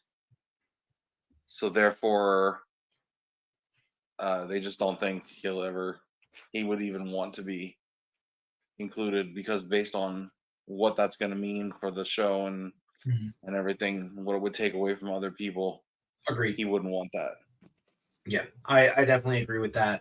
Uribe, what do you think about the wrestlers passing away? Before you go, if I could just state real quick, you guys both gave mention to things that really affected you, younger wrestlers that really hurt you, or people that hurt you. For me, I grew up in Puerto Rico, as it says on our intro, and for me, boxing was really prevalent. Like, it was really important in my lifetime. And I remember going to a parade in Jersey City, New Jersey, to see one of my all-time favorite boxers, which was Arturo Thunder Gotti. I got to tell you, when Gotti died, that was pretty intense to me. That was like, oh my God, like the amount of fights that I've seen. Like, I very rarely rooted against Floyd Mayweather Jr., being a big like Floyd fan, but when he fought Gotti, I wanted Gotti to end that streak. Like, I was a big deal to me watching him fight Angel Manfredi. That was a big one to me. Obviously, Eddie's death affected me a lot. I fucking wore that armband, that EG armband. I wore that shit for like 3 years. Like, that bothered me a lot, because we didn't have a lot of Puerto Rican like prominent wrestlers like Eddie Guerrero. So like, obviously, like, the way I've been raised is like, if you're Hispanic, if you're Latino, we're all kind of like one, like Latinos Unidos and stuff like that. So for me, like Eddie passing away, that really affected me as well. But yeah. I mean, just to your point about Eddie real quick, and I'll sort of get back to the topic. I think Eddie's passing is coming up shortly. I think a few people on Twitter had circulated that video from, if you remember that Monday Night Raw video, that famous Three Doors Down song, Here Without You. And it's hard to watch that video without getting emotional about Eddie and what he represented. Like, every time, whenever I hear that song on my Sirius XM radio in the 2000s station, I think of Eddie Guerrero. I think of what that vignette was when Eddie passed in 2005. I think it was November 2005, if I'm not mistaken. I could be wrong. I mean, that Here Without You song, that always makes me think of one of my high school sweethearts, Juliana. Sure. So like, yeah, that's kind of what it is. But whenever you hear that, I mean, again, as pro wrestling fans, you remember that Raw and the tribute show to Eddie. I mean, it just breaks your heart. But to the point, I mean, listen, even after Eddie's death and right before Benoit's, you started seeing, obviously, Vince taking drug testing more seriously. I think, especially with the Benoit death and going, we got John Cena, Chris Jericho, Bret Hart, a whole bunch of people opining on all these shows, whether it was Nancy Grace. And to Tyler's point real quick, I mean, listen, I get it, man. I think it's a lot of these opinion journalists that want to get sanctimonious about anything, and whether they're left or right, it doesn't matter. I think that they take these opportunities to, take a tragedy, dissect it to death almost, excuse the pun. But I think that people that are in that brand of journalism, I think, live and die on that. Otherwise, I mean, yes, you could be reporting the news and doing a newscast, but that's also dying out, right? So I think it's that sort of brand that, whether you like it or not, whether it's your brand of vodka or not, I think kind of just still exists because it serves a purpose. Having said that, though, the thing about Benoit's death is you started seeing, especially with Nowinski and the awareness and the media attention he was getting, because let's not forget too that it wasn't just the wrestlers going on CNN with Larry King. Chris Nowinski and the institute he was working for was getting a lot of mainstream press, because then you started seeing him work with other medical professionals, right? We started learning about what CT was doing to NFL players, right? And obviously that docu pick with Will Smith playing the doctor that was basically almost blackballed by scumbag Roger Goodell in the NFL, right? So we started seeing a lot of different revisions of rules. We started seeing basically the elimination of chair shots to the head, right? We started seeing obviously a more rigid drug testing. We started seeing it. Now, again, a lot of the guys and girls we saw dying in the 2000s and even lately, well, not lately, but definitely, again, if you're a Dark Side of the Ring person and you've watched these recent years and the recent episodes, I mean, we're talking about a culture in the 70s to 80s into early 90s that you were on the road 5-6 days a week. You're taking uppers to wake up in the morning. You're taking downers to go to sleep. You're taking whatever drugs it is you are taking to work out. Mix that in with alcohol. Mix that in with some cocaine, some good pure stuff, not what we're seeing now. The good yayo, that's puro. You know what I'm saying? That's good stuff, man. Yep, Gigi get the yayo. Yeah, I'm telling you, man. At 5,000 aquí is puro. I'm telling you, okay. But that's the thing. That's right. You start mixing that so many years, and of course, you're seeing a lot of those guys and girls pass away in their 40s, certainly. But I think what we've seen since then is a company that has valued wrestler safety to some extent, right? Again, making sure that head injuries are being minimized, right? And even not more so, I think in the Paul Levesque era, thankfully, you're also seeing Paul Levesque value wrestlers' time where, hey, they're getting time off for Christmas. Maybe instead of getting a month off because of injury, take another month off. You know what I'm saying? Like the well-being of wrestlers, I think, is definitely accentuated in the Paul Levesque era. Back to Vince, though. I think we learned about Vince. Again, it's an assembly line. And if you want to take time off for injury, that's your prerogative. But guess what? I can just plug someone right in. Exactly. You would lose your spot. That mindset contributes to a lot of people like Austin, who had a bad neck for a lot of years and bad knees. Other people with bad ligaments, bad tendons. But hey, if you took some time off, what ended up happening is you lose your spot. You lose your ability to make money, feed your families, where really the WWE was the only game in town. Unless you want to travel to Japan and go work at New Japan, or you want to go to TNA or some indie companies in the South or Midwest or West Coast, whatever. Or Jersey. Yeah, sure. Okay, now, let's be honest. Now there's a lot of options. You still have Japan. You have a large indie company out of Jacksonville, right? You still have WWE, you have TNA, you have AAA, you have CMML. I'm sorry. So CMLL, there's a lot of options, but the point is that at that time there wasn't this insistence on wrestler health and safety. I think the Benoit death created a culture that said we got to prioritize this now, because if we don't, at some point the federal government's going to get involved here. And Vince didn't want the federal government sticking its nose in there and saying, hey, you know what? Maybe we need to start regulating this form of entertainment because we're seeing people die too young. Yes. Tyler, what were you going to say? You look at to the point about people working with injuries. Paul Orndorff, had his arm injured so bad that the muscles actually atrophied, but the money was so good working on top with Hogan that he didn't get it taken care of until way too late, and he was never the same. Yeah. Jinder, I don't know if either one of you have listened to the Jinder Mahal interview with Chris Van Vliet. No. But he talks about basically when Vince was there being afraid to take time off. Like his wife would always want him to, they wanted to have a vacation, but he's afraid to take time off because he's worried about the repercussions.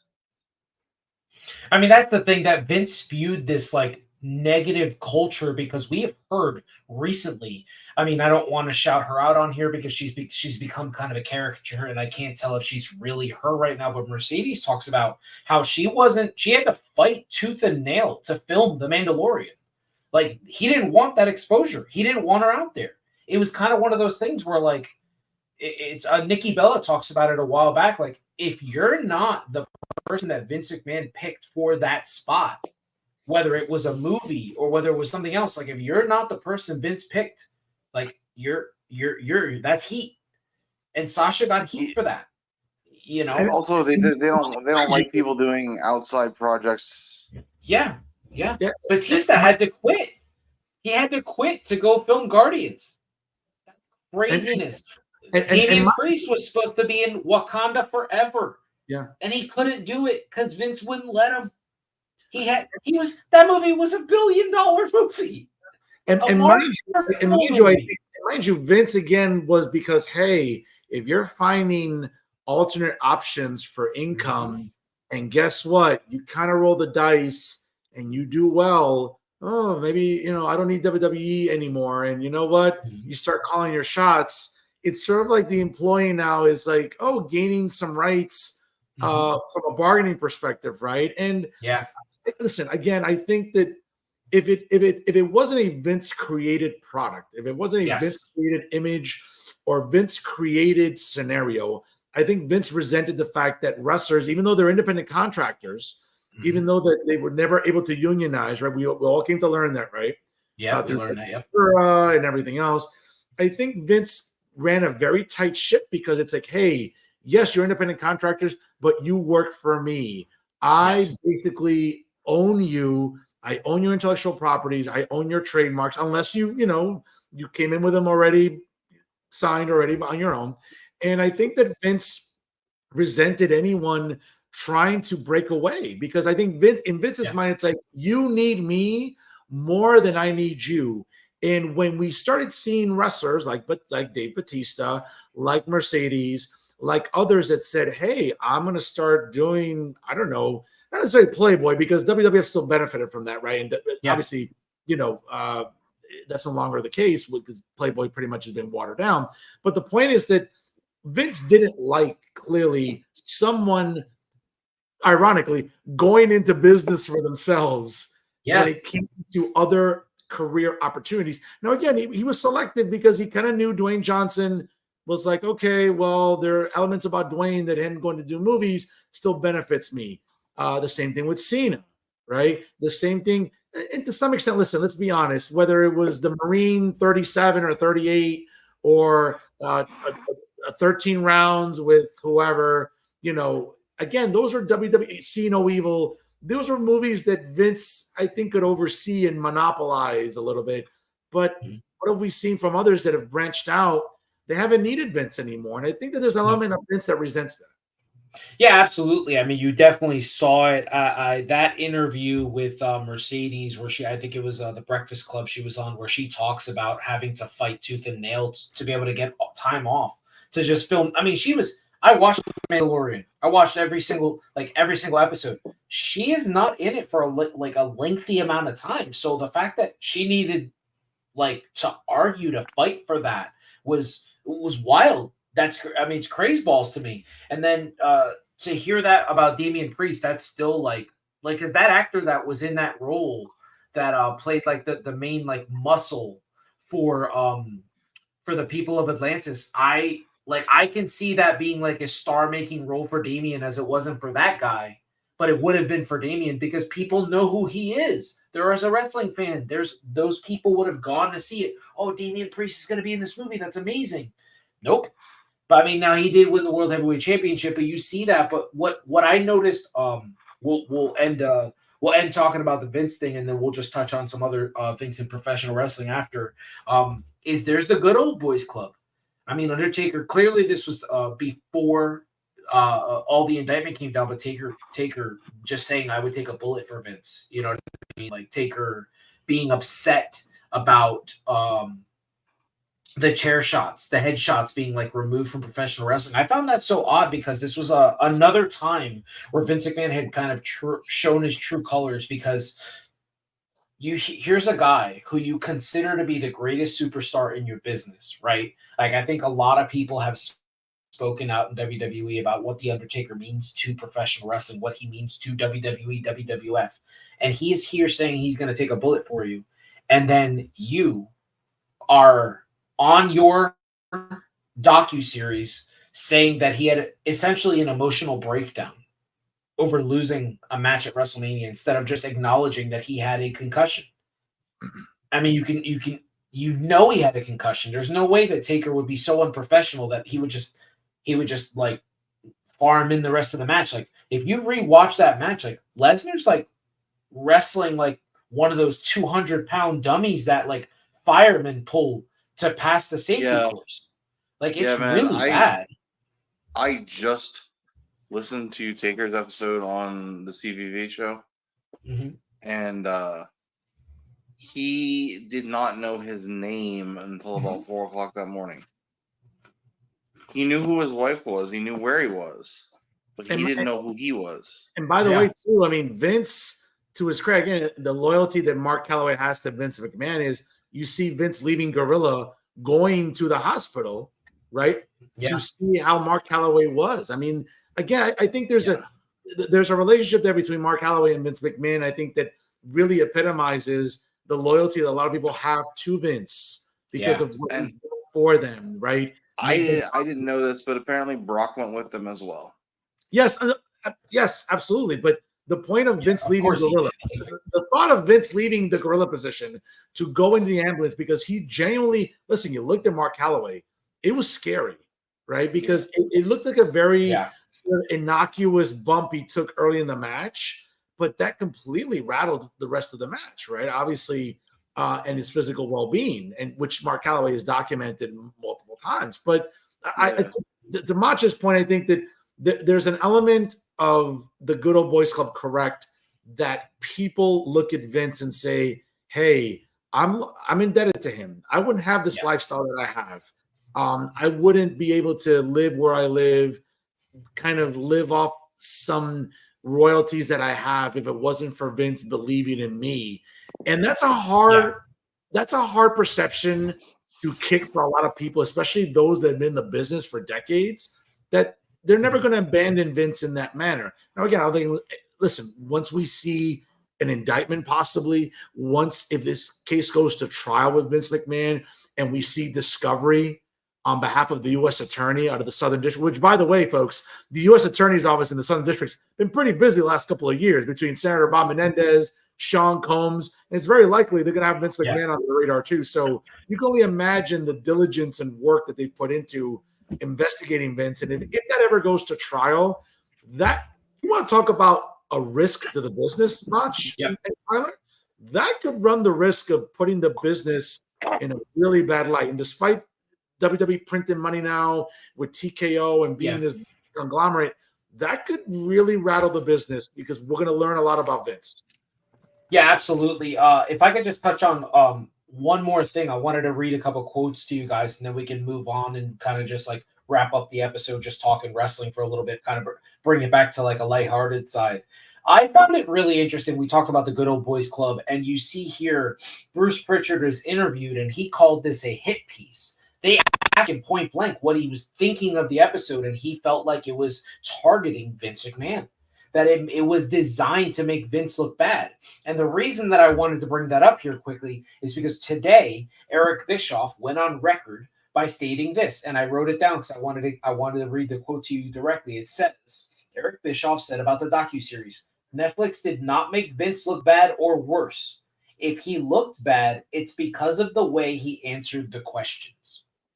And I thought that was super important, because we see two different sides where I know Patty, friend of the show and everything like that. He actually said I think he kind of agreed that this was kind of designed to make Vince look bad.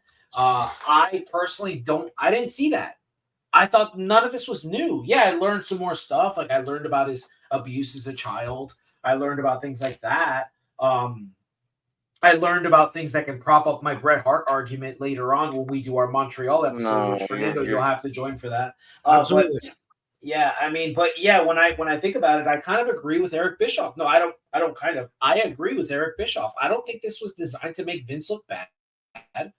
I think this was a way for Netflix to get wrestling out there, that more people see it on the top 10 list, be like, oh, let me see this. Maybe they get, who's Stone Cold Steve Austin? Let me look him up. Oh, who's The Rock? Let me look him up. Oh, who's Austin? Who's Triple H? Let me look him up. Oh, they're going to be on Netflix. Let me look this up. I thought this was designed for that purpose. And Vince did kind of answer these questions like a dick.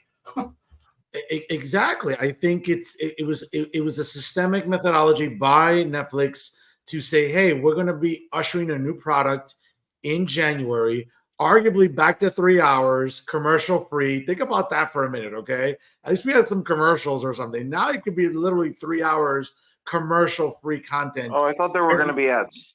Okay, sure, there might be ads, but man, dude, just think about what it could look like on Netflix. But the point is, I think that you're ushering in and you're also developing a new customer base. Yes. With, hey, maybe the casual fan that's been gone for a while. Guess what? It's still ranked in the top 10. Let's get them back here. Let's get sort of usher them back into pro wrestling. And yes, there's a very historical component to what the documentary was, right? I mean, it's teaching us about the business to the present day, up until 2021 when Vince started doing the interviews, and obviously since then he stopped. But the bottom line is, I think that Bischoff is on the money. I think that, listen, if you went into this documentary, there's a chance that for wrestling fans like us, we already had a preconceived notion about what our opinion was of Vince. It's almost like, I'll give you an example. There are certain entities that there's no middle ground on, right? Like you either love or hate the Yankees, you love or hate the Dallas Cowboys, you love or hate Notre Dame football, you love or hate the Los Angeles Lakers, you love or hate probably Real Madrid. There's no middle ground. Are you a Notre Dame fan too? No, I'm not a Notre Dame fan. I'm just saying, like, these are brands that there's no middle ground. Well, I'm an alumnus. I think, I can't help that. But there's no middle ground. Like, you're going to have an opinion either way. I don't know a single person that's a sports fan that doesn't have an opinion about whether or not they hate or love the Yankees. There's no like, oh, I don't know, I'm indifferent. That's bullshit. There's no indifference. You either love or hate the Yankees. There's no middle ground about America's team, the Dallas Cowboys. You either love or hate them. Right? Or Laker Nation, right? There's no middle ground. I think the same thing with Vince. You either like Vince or you went into that docuseries, I don't like Vince. Maybe I hate Vince. Maybe I loathe Vince. There's no middle ground here. So I think the documentary served its purpose of like being illustrative, being historical, but more importantly, being explanatory. And I think that's all the goals were met. The only thing I'll say is they make sure to mention all of the bad things, all of the flaws, which, don't get me wrong, they outweigh everything else because they're so severe. But they don't mention a lot of the good that he has done for people. Sure. But you have to be a fan to know these things. You have to read the books. You have to watch the podcast. You have to see the interviews. They would obviously arguably know that stuff, right? Like, fans like us, because we're intelligent. No, but I mean the people who made the show. Well, I mean, again, I think there's an agenda there. Again, go back to Macho's point. They're being smart. Why was it released now? Okay, give a little buffer time, have people watch it. Netflix premieres in January on Netflix. Again, you want to usher in a new audience. And if you can, listen, if this docuseries got you at the minimum 10,000 new subscribers because of, wrestling's coming to Netflix. Gee, I don't know, at $15 a month times 12 times 10,000. I mean, I'll do it right now. All right, so $15 times 12 is 180 times 10,000 new subscribers, that's $1.8 million. It's about money, and it's a smart business move when you think about it. You also have to think about the marks, right? Yeah. There's a certain number of people that hated Vince McMahon because of their favorite wrestlers and how they were booked. Yeah, Vince is past his prime.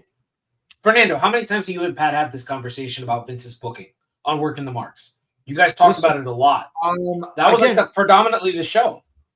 And again, I think that, in Pat's defense, and what I appreciate about Pat was Pat got me to understand, like, Fern, at least come to the middle and say about 90% of the booking, you have to understand why it happened, because it got us to where we are today. Now, again, I can nitpick Rusev, coming out with the Russian flag and the tank, right? And this grand spectacle entrance. I think he should have gone over on Cena, right? Agreed. Like, Cena didn't come out with an American flag. He was like this American hero. He was wearing green. It was awful. Yeah. Bray Wyatt at WrestleMania in 2014 in New Orleans. Bray Wyatt you're trying to build this guy as the next, mythical heel, supernatural heel. Okay, well, there's no need for Cena to go over. Like, Bray needed that win. Again, Daniel Bryan winning later that night. Give me a break. His fiance's backstage. Let him enjoy that moment with his fiance. I mean, again, there's small booking decisions that, as a mark, I'm going to complain about. Like, again, Booker T not winning the title in 2003. Again, Triple H was white hot as a heel. Triple H losing in Seattle at WrestleMania wouldn't have killed him. He could have won it back the next month at Backlash, and he could have won it the next night. Nobody would have blinked an eye about, oh my God, Triple H lost. Who cares? He lost. Listen, Triple H was becoming that guy like Ric Flair, losing the title and getting it back. Mm-hmm. But you wanted to see Booker T, a guy who got infinitely better. And I know there's some arguments, well, if it wasn't for that, we would never have gotten King Booker. No, that's bullshit.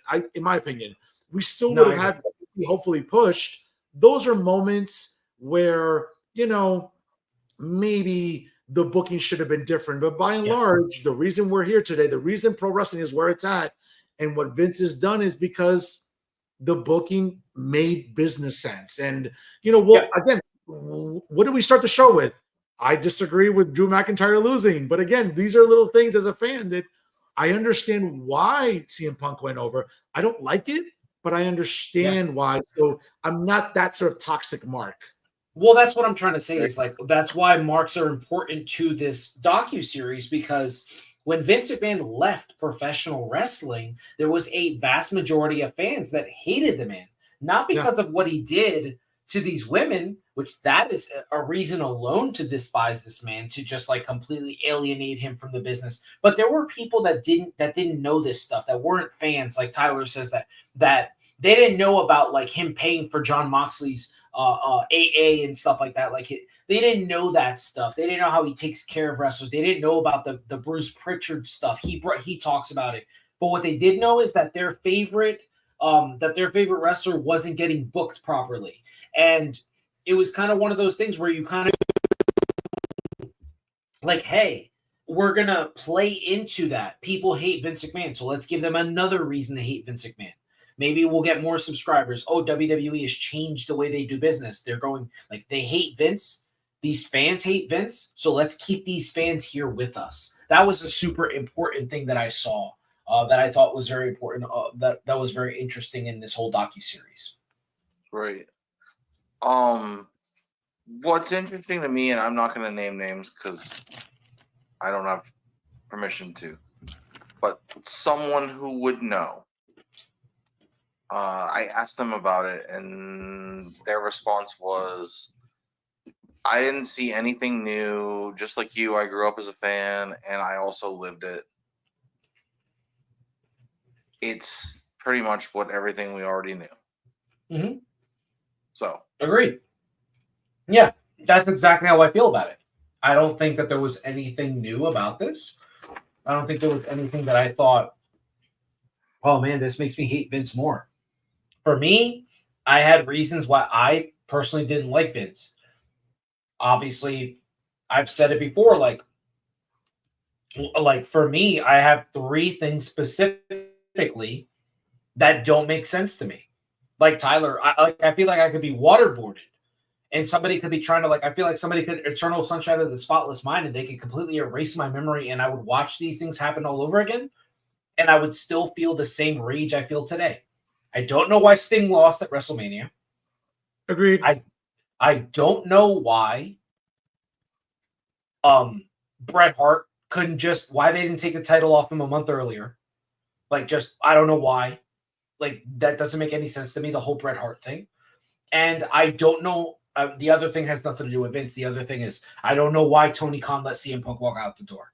Those are the three things in professional wrestling that I cannot rationally think of. Tyler, even, he texted to me. I made a TikTok video about those three things. I told Tyler, I don't understand these things.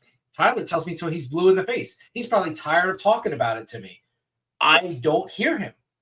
It's like that scene with Rosie Perez, Woody Harrelson, and Wesley Snipes, where he's like, you can hear Jimmy, but you can't, well, you can listen to Jimmy, but you can't hear Jimmy. That's how I feel about those three things. Yeah. Macho, if I may, real quick, I mean, you mentioned about, obviously, I think the way that we look at Vince, right?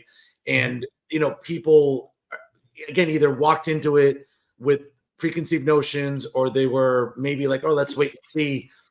Again, if you really want, I agree with Bruce in the sense that, I'm sorry, I disagree with Bruce. I don't think it was as much a hit piece as it was just being illustrative for people that maybe forgot about these things, because we've all learned, and I'm a devoted watcher of the Dark Side of the Ring series on Vice. I think that, and I know some people just, because it opens up way too many Pandora's boxes, and it opens up the business. I can't wait till that AEW episode. That's going to be a great episode. Listen, when we see the rise and fall of AEW on DVD or on Vice, we'll see. It'll be super entertaining, and I want to get interviewed for it. So I mean, I'm going to reach out to Vice. Me too. I definitely want to be there. $150 million says otherwise, but well, okay, well, you know, I mean, there's a lot of things that are worth $150 million and don't really draw. You know, there's a team in Skydome that, you know, is probably worth that. It doesn't draw flies. But the point is, I couldn't help it. I mean, Hollywood just gave Todd Phillips $200 million to do the Joker 2, and it racked in $40 million at the box office. Like, sometimes billion-dollar companies give money away, and there's massive failure. We just talked about the XFL. AEW is a failure. No, but the point is about the Dark Side series is, I think that it's exposed the business enough where, what do we really need in the sense of more of a hit piece? I mean, that entire series, to some extent, is an ongoing gut punch to Vince. Oh, yeah. Come hell or high water. There is somebody clearly that works for Vice that has it out for some of these good old boy stories. No, sure. That plane ride from hell, so many people got they got canceled for that stuff. I mean, Tommy Dreamer was like the biggest. I think that was like he couldn't afford to be taken off of his job. And he was. People were like, you know, F Tommy Dreamer and things like that. So and Tommy Dreamer, thankfully, you know, he's back on Busted Open Radio. He's back, I think, overseeing some elements of creative in TNA. But he is. Oh, good. Okay. And this is the thing. It's like the Dark Side series has met its obligations in the sense of exposing the business. I think to some extent being an ongoing gut punch. Listen, as much as I love watching it, I don't know how much more of a future it has, because listen, I can't really name even on two hands how many more stories we could learn about, unless it's something really egregious, right? Because I think it's really covered a lot of tragedies, some feel-good stories, some rags to riches stories, some, you know, bounce back stories. That's been great. Again, I think we can kind of predict some of the episodes we're going to get in the future. Like, I think there will be an episode dedicated to Shane McMahon. Like, I feel like there's a lot more to unpack that we don't know. Why he left the WWE twice. To me, that has always been interesting. I think maybe it'll be called the McMahon Kids. Why Stephanie, who took over as CEO, Vince comes back and she decides to walk away from the business. I think that's going to be an important piece. Those are going to be important. I mean, I know we poke fun of AEW and stuff like that, but maybe Linda, you know, obviously throughout this entire time, right? I don't know when their divorce was finalized, right? But my goodness, like Linda, again, if Linda was put in front of a polygraph machine, God knows what Linda would confess to, right? About what she's known all these years or whatever. I think the Dark Side series has accomplished its mission about producing Vince in a certain light.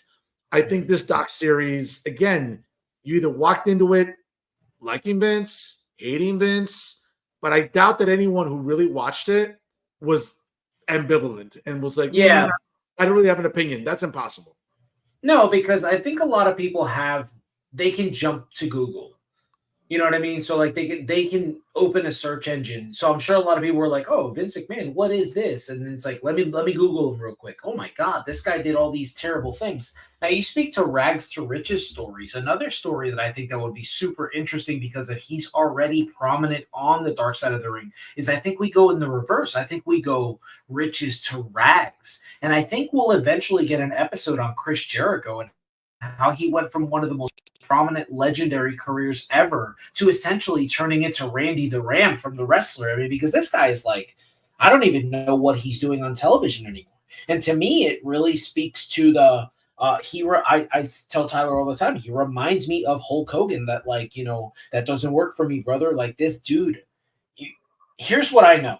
A lot of people in professional wrestling, and Fernando, you know this because you've been on the show with Pat for so long. I think people think of putting over as a win-loss record. And that is someone who doesn't know the business. Putting someone over is being able to work with them and them getting better for it after they work with you. Correct. It's something John Cena talks about when people accuse him of the golden shovel. And he said it during the WrestleMania 30 thing with Daniel Bryan, where he said, the thing about Bryan is that like a lot of people accuse me about the golden shovel, but then they leave me, we end our program, and they don't do anything with it. Like I put them up here, and then they don't stay there, right? That's what's happening with Jericho. No one has been put over since feuding with Chris Jericho. That is that's interesting. And people, they always use the same lazy argument, but he lost this many pay-per-views in a row. Okay, but where are those wrestlers now? What are they doing? Yeah, and listen, I think it'll be hard to ever really see a dark side of Chris Jericho on Vice because, again, I think that he's been invested in that series, right, with those producers. Yeah. I would like to, I'll tell you right now, some ideas, now that you brought it up off the top of my head, I'd like to see you maybe not, it's not a rise and fall of this guy because, I mean, he's still making money. Yes, his health has recovered to some extent, but I think Conan's a fascinating story. Yeah, I would love that. That started in the business very hot. Kind of got like, Vince with the Max Moon thing and Jesus Christ. And, to some extent, Bischoff wasn't really using him the right way coming back from Mexico. And then he let Conan be himself, right? And then he went through that period of time where his health deteriorated, went to TNA, was the manager for LAX. Again, arguably, I would still say to this day that Homicide and Hernandez, one of the more underrated tag teams during the mid to late 2000s. Absolutely. Just amazing. That was an amazing talent. Yeah. You know what's a story I think that would be really interesting too, based on like when we grew up watching it, because you and I specifically watched this company. I would love to hear about the Ricky Steamboat and Ric Flair accident. I would love to know more about that. I agree. I think also too, maybe, I mean, listen, it might not be a sexy topic for Dark Side, but I think it lends testimony to what we've known about Vince. If you all know the history about what happened after Ricky Steamboat defeated Randy Savage at WrestleMania, if you remember, he went up to Vince and said, "Man, I'm glad you put the belt on me. I'm grateful. I was working with Randy, but my wife's about to have a kid. Bonnie's pregnant. I just need some time off." And again, from testimonials from Ricky Steamboat, Vince was like, "I just put you in this program for 8 months with Randy. I put the belt on you. You got to take this moving forward. Your wife had a kid. Oh, congratulations. And you got to go on the road. You got 7 dates coming up in 8 days. Let's go. Vamos. Let's go. I put the belt on you." And what ended up happening within a month, after arguably up until that point, the greatest match in WrestleMania history. Agreed. He has to, Vince and Hogan walk around the locker room and say, "I don't know, Terry, who should we put the IC title on now that Ricky apparently isn't reliable?" It's not that he's not reliable. He wanted to go spend time with his wife, who he hasn't seen for a year, who just had his baby. So I don't know. That might not be the sexiest topic, but I think it lends credence to Vince being so oblivious to workers' families because, hey, I got Ricky Steamboat out there. And sure enough, the Honky Tonk Man went on to, on a regular Superstars of Wrestling on a Saturday, right, and won the title, and subsequently had the longest streak as Intercontinental Champion until Gunther broke it last year. So I think it's stories like that that could be good from a historical perspective. And if you really want to bury Vince, that's a good way to sort of go after him because of, let's be honest, these type of like ruthless business decisions. Do you know that Honky wasn't the actual choice? Yeah, I did read that. Yeah. It was Butch Reed and he didn't show up. Yep. The natural Butch Reed, right? Yeah. Yeah. Yeah, I mean, that's those are all interesting. I'm so glad. Why don't we end here on this? Recently, Undertaker had a quote, and it was speaking about Gunther, and I wanted to hear from both you guys because I think I'm going to get two different answers. But he's mentioned in the past that Ludwig Kaiser and Gunther are his boys. But recently, Undertaker told us that he approached Gunther within the past couple weeks and told him, like, if you and I would have worked together back in the day, we would have made some money. And he views Gunther as the guy right now. That's in a time where we have Cody Rhodes, who is like outselling so many people in merch. Everybody that's not the Usos or Roman right now, because they're clearly what they're doing in merch sales is ridiculous. And Roman, like, you have those two names, and Taker thinks of Gunther as the guy in the business. Like, what do you guys make of that? Why do you think he thinks Gunther is more important or integral to the business than a guy like Roman or a guy like Cody? Tyler, you want to go first? Sure. I think because there are so few true heels, for one thing. Mm-hmm. And I mean, I don't know that Gunther could ever be a babyface at this point. Like, he's just, the character is just, he's like Drago, basically.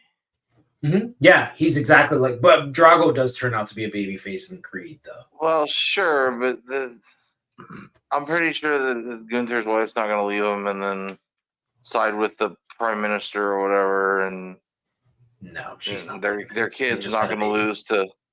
Their kid is not going to lose to, Cody Rhodes. He has a daughter, so yeah. We understand what you're saying. I get what you're saying. Yeah, I don't think. I have my own opinion as to it, but Fernando, why don't you tell me what you think? Well, I'll say this. I think that to Tyler's point about there are certain people. Listen, if Roddy Piper, who did some unspeakable things as a heel. I mean, let's remember back again, and I'm an old man compared to you guys, but I do remember watching the footage of Roddy Piper in the middle of Madison Square Garden in New York City, okay?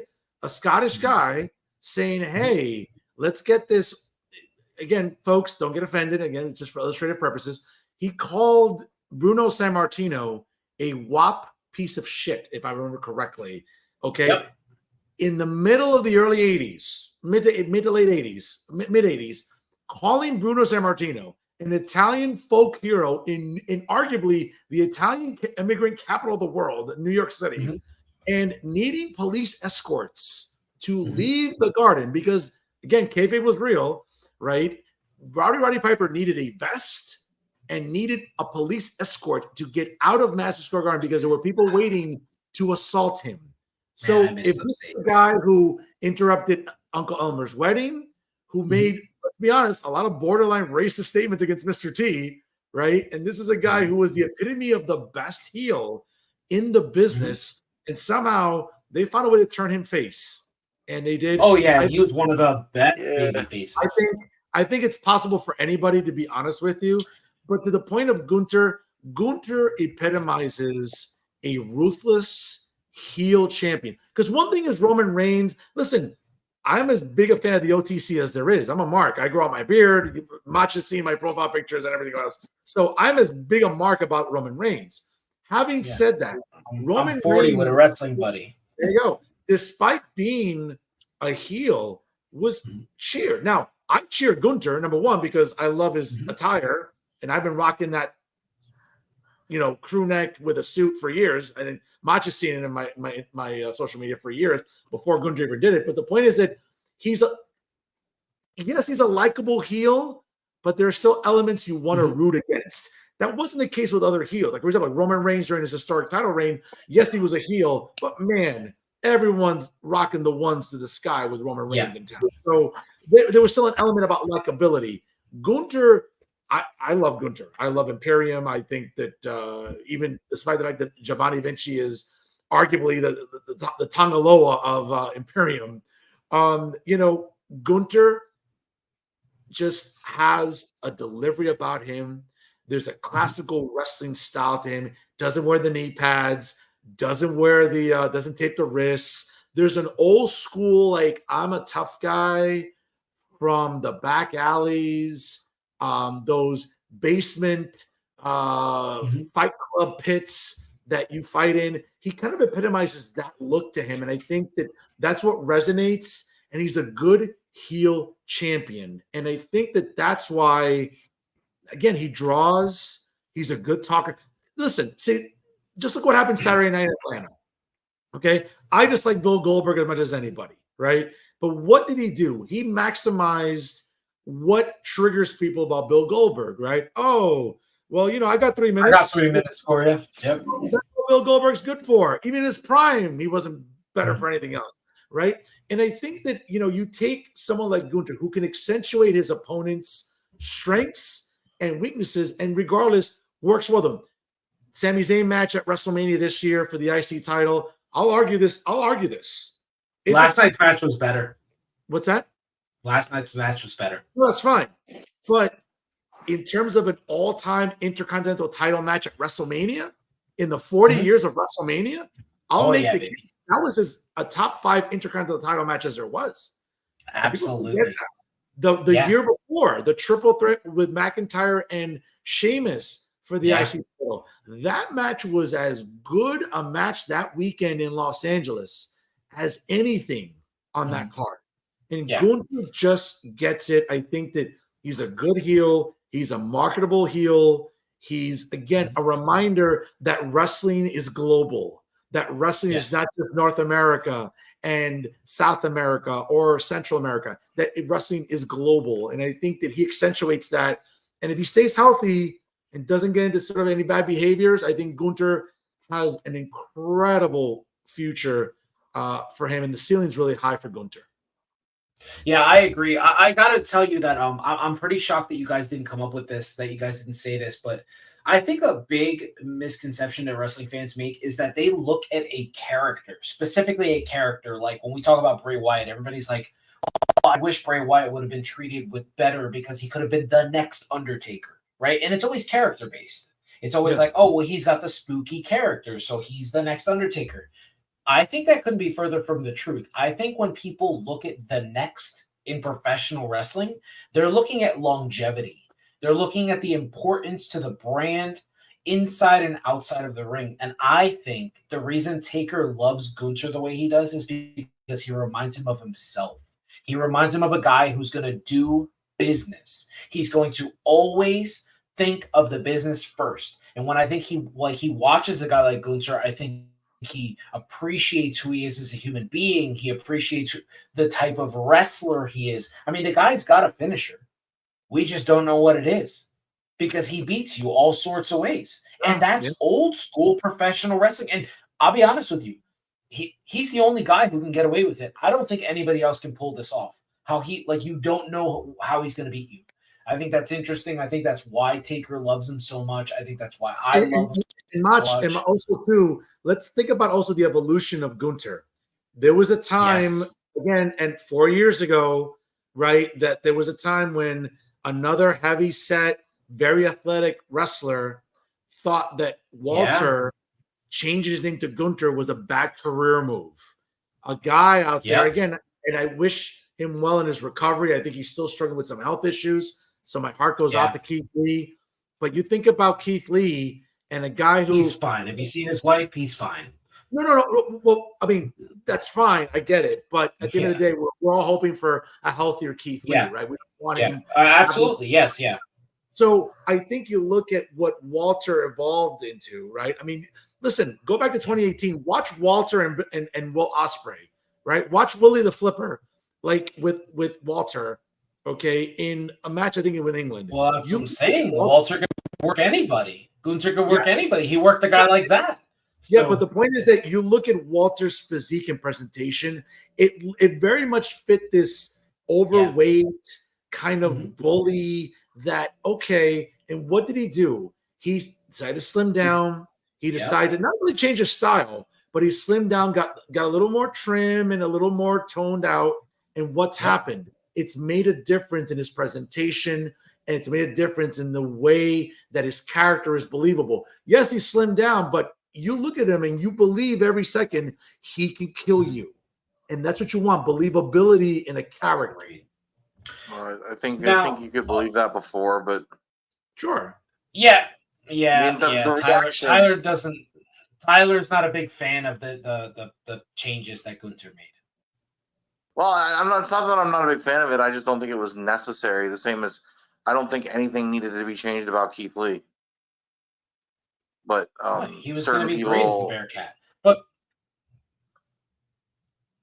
no.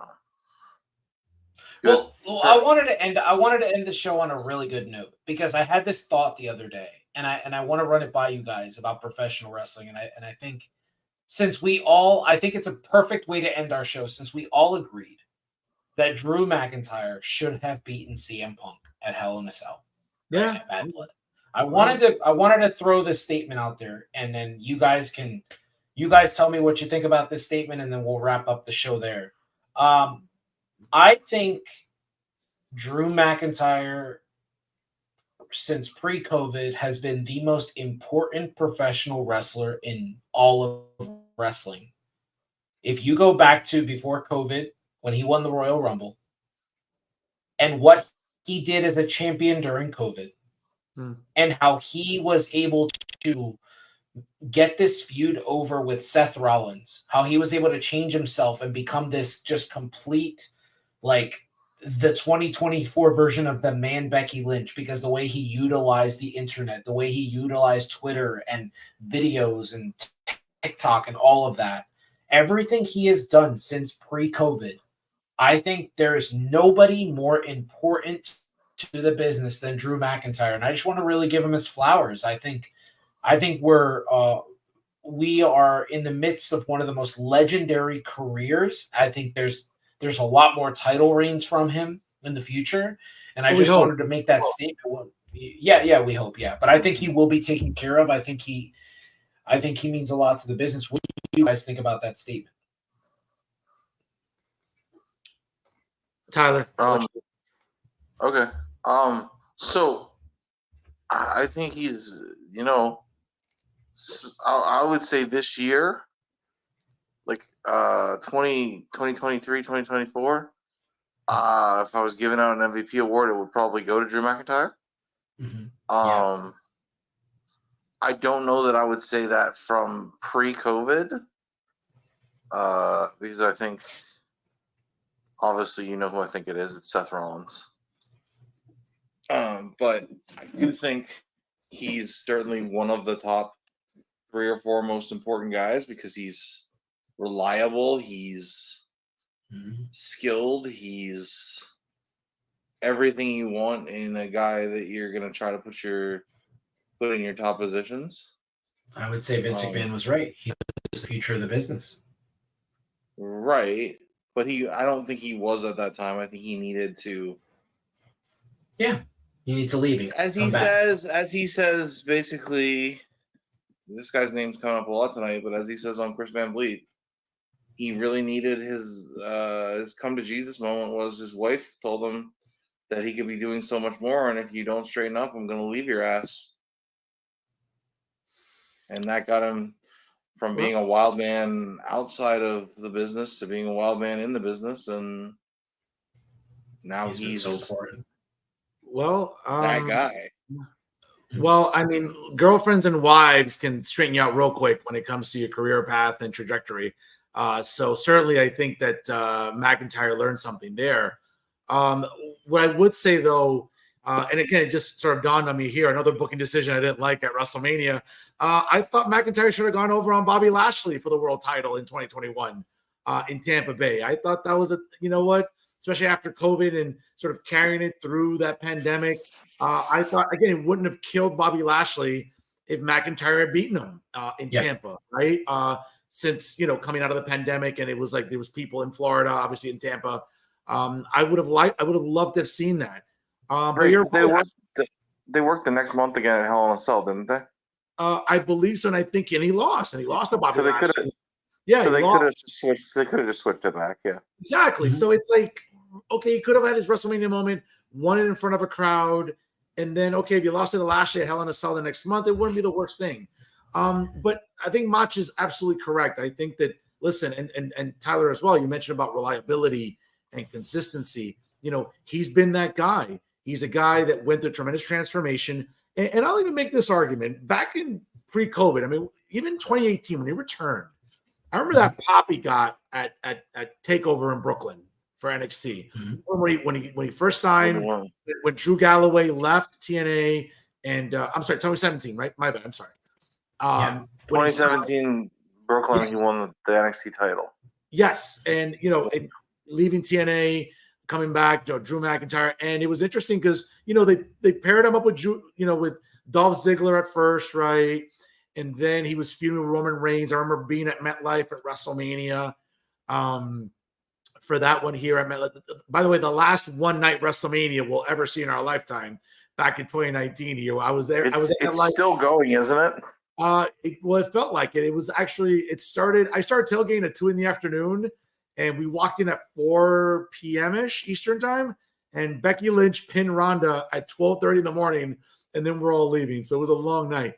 But if you go back to that match, the entire build-up to him and Roman Reigns having just come back from another leukemia diagnosis, what a way to, again, Roman was at a point in his career that, yes, he was still getting booed a little bit. He wasn't still a fan favorite too much.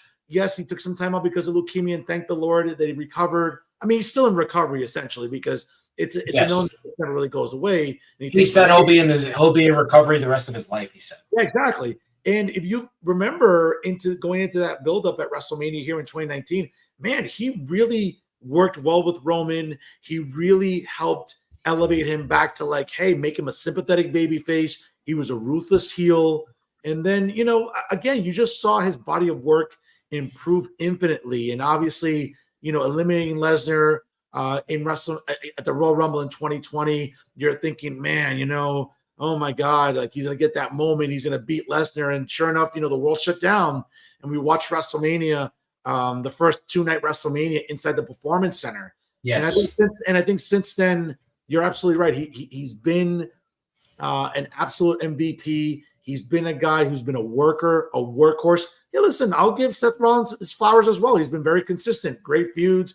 Cody, Edge. My goodness, he's been that guy. Remember, there was a point in time when Seth Rollins lost, I think, right? People on the internet, marks were saying, Seth Rollins has lost 12 straight pay-per-views. Really? Yeah.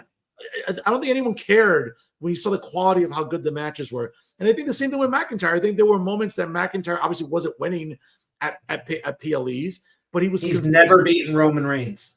Yeah, he was consistent. And guess what? He's a guy that, he's, I think, on the late side of 30, maybe already 40-ish. You're hoping he stays healthy. You're hoping that maybe there's another world title run in him with a little longevity. But listen, there's no question this heel Drew McIntyre for the last probably calendar year, I would say, has done great work. And now, again, where this falls into where, creatively, what do we do with Drew McIntyre now? Clearly, we're teasing CM Punk and Seth Rollins, the match that should have happened this year at WrestleMania and did not. Whether or not that needs the title, that's another conversation for another day. But it'll be interesting to see what happens to Drew McIntyre now. You don't want to see him get lost in the shuffle. Listen, he's not going to become a Karrion Kross. No one's saying that.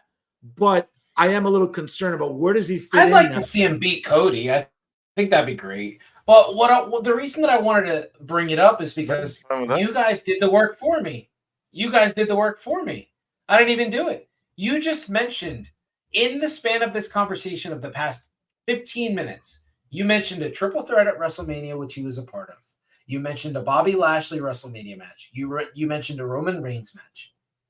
We talked about his Seth Rollins feud, his CM Punk feud. Did you notice, like, we were able to point out specific matches this man had, moments that he had. Think about the crowd at Cardiff when he wrestled Roman. I thought he was winning. I'm a Roman fan. I'm a bigger Roman fan than Drew. I thought he was winning at Cardiff. I thought he was winning this year at Cardiff. He has done such an important and integral job to the business. I just think I feel like sometimes character can come, like real life situations can come out in a character, and I think that he feels appreciation from us wrestling fans, but I think a lot of it, like, kind of like maybe fans not talking about him enough, never putting him in there as like the best in the world, because I would say he is at the top. Like, I would say that one leg Drew McIntyre is better than 99.9% of the people in Jacksonville. Like, he's that good at what he does. You know what I mean? Tyler. Like, the only person in Jacksonville that's better is holding the world championship. That's it. And he would tell you that. I wouldn't tell you that. He says that. He praises that guy. He's one of his favorites. Someone call 911. I'm here to report a homicide right now. Macho just committed murder. Well, I mean, come on. I mean, every time you see a WWE guy go over there, I think if you have to go that far, if you have to go that far to take a cheap shot, I feel like it's, That's not a cheap shot. That's a real thing. That's a real thing. He's better than everybody not named Bryan Danielson over there, because he said so. Because he said that nice things about Bryan. Why even mention them? Are they? Do you and Fernando now have a duplex where they live in your head as well? No, I love like, why were they even part of the conversation? I just think that they don't do good business. They don't do good business. Like, listen, like, so that's interesting. You mentioned earlier that they're a failure. What in your mind makes them a failure?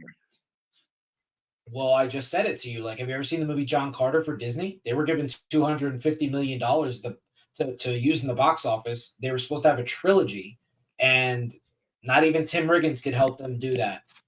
Okay, well, how about this? After 5 years, Warner Brothers Discovery was like, yeah, good enough. Here's another $150 million.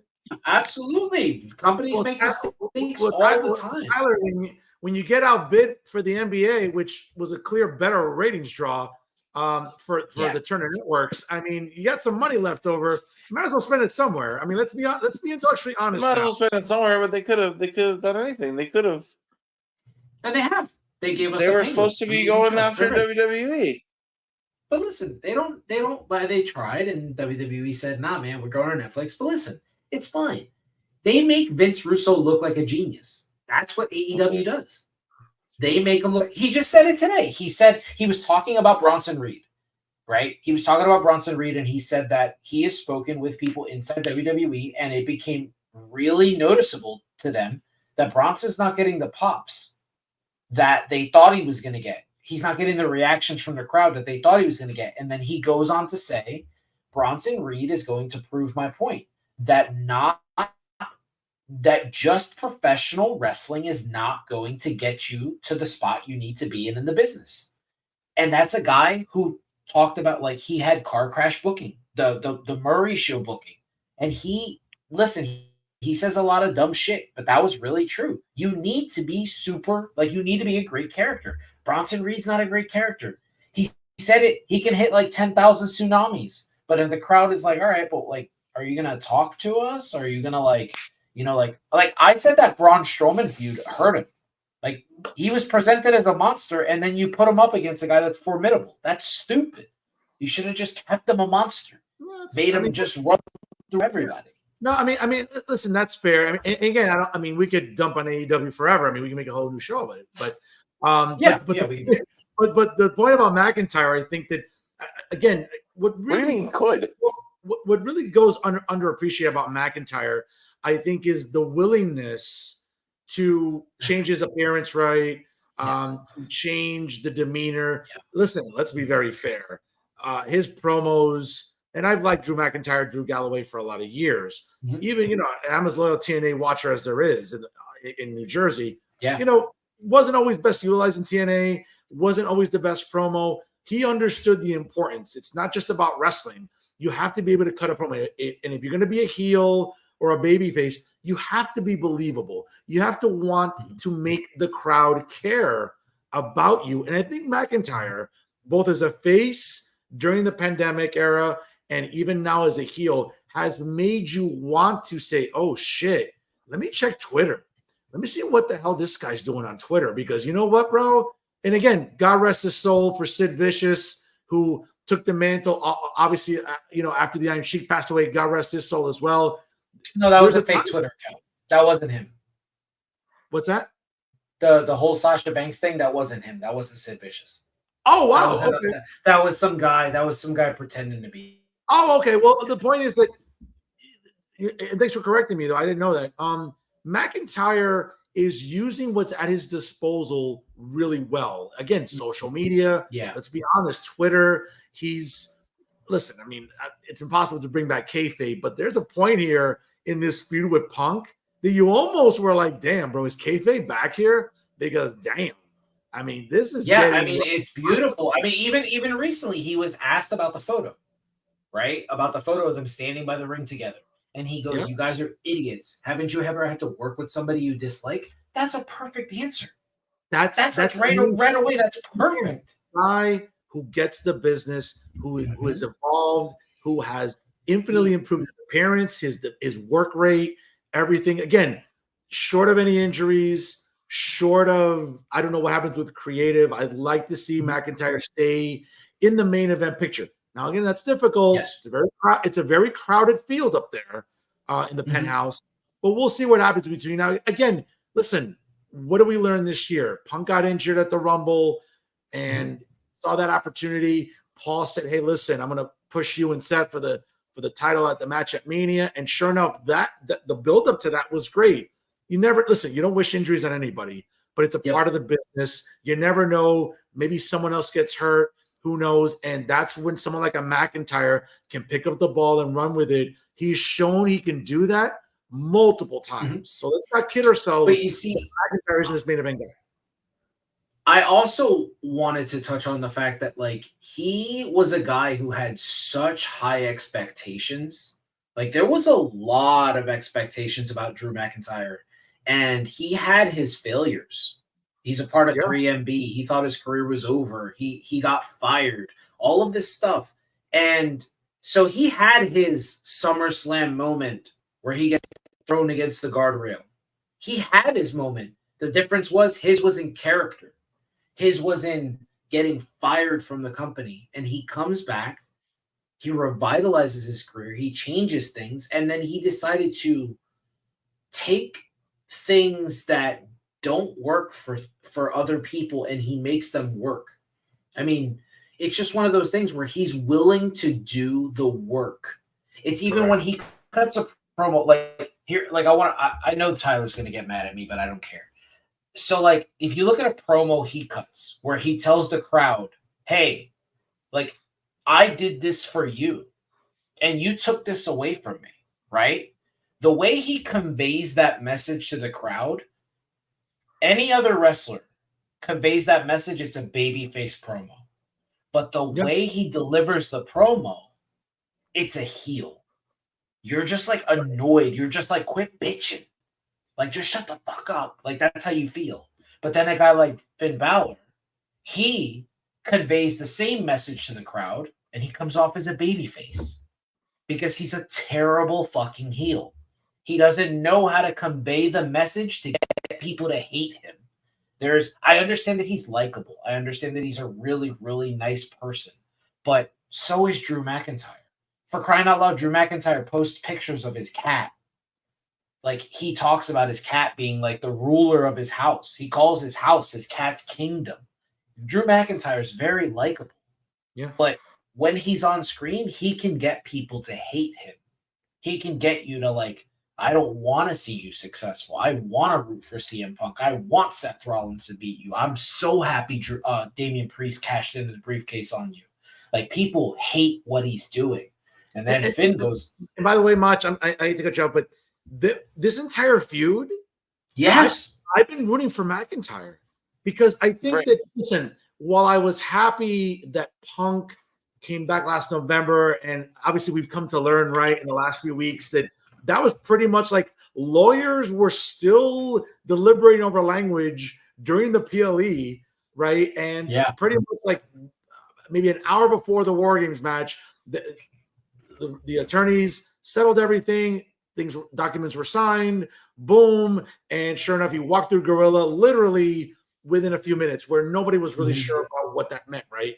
And I've just had this thing about Punk where, listen, I loved CM Punk back in the late 2000s, 2010s, when he returned after beating Cena with the Cult of Personality by Living Color, which, by the way, I get why the new version was recorded by the band. We're tired of giving the royalties to the original record company. I don't like this version. Taylor Swift 2.0. That's what it is. She taught people how to do that. Yeah, it's. I don't like this version of the song. It's not as emphatic as the other one was. But the point is that, like, yes, he came back and he sells merch and people are excited. And there was all that controversy about him slapping around the Lollipop Guild in the back, with one arm because the other tricep was torn, whatever. The point is that I think that even coming back, I'll be very honest, I've been very ambivalent about Punk. Yes, it's great to see him back. The shirts, the song, the promos, right? He's a great promo. He gets metrics. He cuts good ratings, everything. Yeah. But I found myself rooting for McIntyre this entire feud because Go ahead, Tyler. Go ahead. And don't kid yourself. You see all the interactions he has with fans and stuff. Don't kid yourself to think that people are actually want him to lose. Come on, give me a break.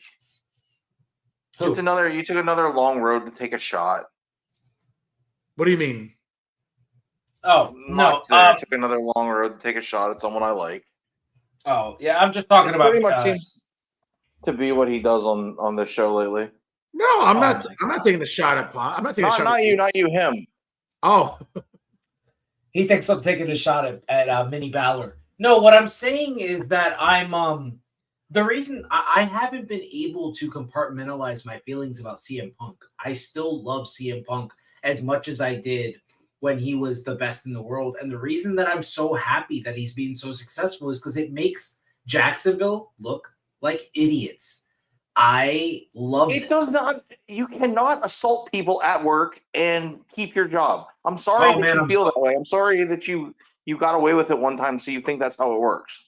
Tyler. One time. Booker T literally is the voice of NXT. Tyler, with all due respect, if we're trying to have an intellectually honest conversation, you're not going to do that because Tyler loves all those mini people over there. About equating the workplace in a corporate setting at Merrill Lynch, Goldman Sachs, Wells Fargo.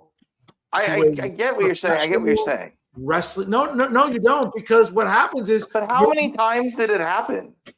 I'm giving you a standing ovation right now. He has a new incident every week. But Tyler is a pro wrestling. Prove that right now. But Tyler, show your work.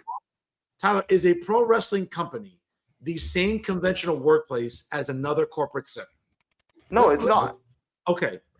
All right. So that's however, at some point, the incidents become too much. Like there's brawl out, which if he keeps his mouth shut, doesn't happen.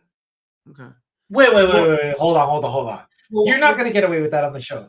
He was in his own locker room. His door was broken down. You break down you break down my front door, I'm going to fight you too. Now, okay, that's great, but he's still involved. He's still involved. And his dog. And if you hit Lucy, but Tyler, I'm gonna fuck you up. Tyler, let's shave the apple down. Okay, we're starting at the top with not the core, but essentially what hangs from the apple. Let's slice the apple a little bit. Okay, so again, we can both agree that it's not the same sort of corporate setting. Having said that, professional wrestling has been a business where it's grown men that are essentially pretend fighting in their underwear, to quote the great Patrick Rivera on that line. Okay. And now, are there differences in the locker room? Are there differences in the workplace? Sure. The only difference is that when there's a misunderstanding or some sort of issue in the workplace at Wells Fargo, you go to human resources, and that's dealt with from a legal standpoint because there are laws in effect that go into articulating what happens in the workplace. There's federal law that goes into workplace violence, anti-discrimination, sexual harassment. Again, there are federal laws that govern this. There's no federal law that governs professional wrestling, and it's an LLC. It's a company, correct? It's an LLC, but to believe that it's a traditional workplace, you don't think that law would apply if someone wanted to press charges? I would argue that I would argue this: if we're going by, if you're coming at me with the legality argument, right? Then what you're saying to me is Phil Brooks sat at a podium, made a comment, right? Perfect example. I run my mouth every Monday night on my show Real Talk, and I cook journalists in New Jersey, liberal, woke, left-wing journalists that I despise because I despise left-wing people. Okay, and what do? We're friends, but that's weird. I despise left-wing journalists, woke nonsense, all the pronoun bullshit. I hate that stuff. And I cook people every week. I've run into journalists at a lot of political events, and Macho knows this because he sees my Instagram and social media. I have to go to a lot of political events, a lot of networking events, and I run into tons of people that say, you know what? I don't fucking like your show. I think you're a fucking arrogant, fucking cocky, thinks your degrees don't stink, whatever. I've heard everything under the sun. That's one thing. But when you decide to then come at me physically, after I basically said, hey, by the way, you're a fool because you care more about pronouns than property taxes, which is true for a lot of people in New Jersey. Guess what? If whoever came up to me and wanted to slap me, Tyler, no offense, I put the words out there. This person decides to assault me. Phil Brooks ran his mouth at a podium. Kenny Omega and the Lollipop Guild, the Flippy Twins, decided to break down the door. Kenny was a part of it. Okay, fine. The Flippy Twins decided to break down the door. All 220 pounds combined weight of the two decided to get in his face. What do you think's going to happen, Tyler? A fight's going to break out because we're men. So guess what? While Phil Brooks laid the seed, he didn't say, hey, come to my locker room. I'm going to slap the shit out of you. He didn't say that. He just said, these guys can't manage a target, which is true, right? They're EVPs, and you can't even sell out a fucking building to save your lives. But okay. And then Matt and Nick Jackson said, well, fuck it. I'm going to show my fucking weight around here. I'm going to go into the locker room. Bro, you break into my locker room? I mean, again, problem's going to happen. Again, by the way, if they went to court, the Bucks were going to lose that case because he didn't say anything about the Bucks. He talked specifically about Adam Page. How come he wasn't there fighting? Nobody talked about EVPs that can't run a target. Remember, I mentioned that. So you mentioned that. So again, if we're talking about, so Tyler, if we're talking about legality, we're talking about, hey, and I've gone to events where people, now again, if people, tons of elected officials despise me, all the left-wing officials hate me around here, a lot of other woke activists hate me, but the minute that they come up to me and decide to physically assault me because, hey, I made fun of them, I called them woke fools or social justice clowns, guess what? When you assault me, Tyler, I hate to break it to you, you can't turn around in court and be like, well, Fernando deserves it because Fernando ran his mouth. No, any prosecutor worth their mustard is going to say, so-and-so committed assault on Fernando. It doesn't really matter what Fernando said. This person committed assault. So I don't understand. Well, we would have to know who threw the first punch, right? What's that? We'd have to know who threw the first punch, right? We'll never know about the NDA, but let's be fair. You break down a door in some room. Broke down the door, allegedly broke down the door. Okay. But the point is, if you're coming into my locker room and you're either pushing the door open, you're looking to confront me, and there's two people there and it's only one of me, Tyler, I hate to break it to you. He had Ace Steel there. What's that? He had Ace Steel there. Okay, well, Ace Steel's looking after his dog, right? Wasn't he? So the point is, Kenny was holding Kenny saved the dog. The point is, if you're coming into my locker room, you're not breaking down the door. You're pushing the door open. You're looking to be confrontational. And I see I'm looking to have a word with you. Tyler, we definitely have to point out Michelle's comment here. Thank you so much for joining our show here. We're going Nice, backwards having this conversation here, but that is so true about Tony Khan. Their boss is so passive to be an effective boss. He's running a prepaid hobby, not a company. Therefore, the inmates run the asylum. It's the perfect comment. Hello, again, Michelle. I Thank you love so it. much for Listen, joining I us. watch AEW. I'm going to go watch the replay after tonight's Dynamite because I watch AEW. I Absolutely. like it. We still watch the product. Yeah. I recorded it. I'll watch it later. I find it to be entertaining. But let's not sit here and if someone like me just breaks this down the way I did, you pick 10 random people. And I'm not saying that I have to be right completely. But what I'm saying is you take 10 random people and take the fact pattern I just laid out. I find it hard to believe that someone's not going to say, hey, by the way, yes, this person ran their mouth about me, but the minute I decide to make it physical and go after them, they committed a felony. Yeah. Right? I mean, exactly. but again, we don't know who went after who really. But there's more. There's more. Sure. Well, okay. There's more. Okay, put it this way. I'll give you the scenario. Based on what I just described to you, do you feel, as much as I go after woke fools and sort of and left wingers, do you feel that if I'm at a cocktail party and someone says, you know what, I feel a little ballsy tonight, I got a little liquid courage, I'm gonna go take a shot at Fernando. Cool, try it, whatever, we'll see what happens. Now, did that person commit is the rationale, well, Fernando made fun of me because he misgendered me and he doesn't refer to me by my proper pronoun, so I decided to slap him. What do you think a prosecutor is going to say to that, Tyler? Let's be real about it. I don't know who you are, or where you've been, but you've been making my night here. But we don't know that they started anything physical. For all we know, they went over there to confront him and have a conversation. And because he has a history now of, making things physical, which we saw on video. I think it's just one of those things where we talked about the rise and fall of AEW, and I think but there's more. But don't worry, because there's more. Yeah. I just want to state that when all of this happens, we're going to talk about the fact that their biggest mistakes they ever made was letting Cody leave and letting Punk leave. I think it's going to be part of the reason. He comes back and he has his own show, and admittedly, it was a hilarious line. But the first chance he gets, he takes a shot to, I guess, try to start the same thing again. Well, Tyler, if you're making the workplace uncomfortable for me, like, again, speaking from experience, I'm someone who's very cavalier with jabs against ex-coworkers in different fields, whether it's criminal justice or academia. I mean, again, I've used my show as a platform to air my grievances. And guess what? When I do that, people can say, they gave him his own workplace. What's that? They gave him his own workplace away from the mean kids. Who cuts the checks? Over there with his friends. They sent him over there with his friends. Okay, but who oversees ultimately? I'm putting this back up here.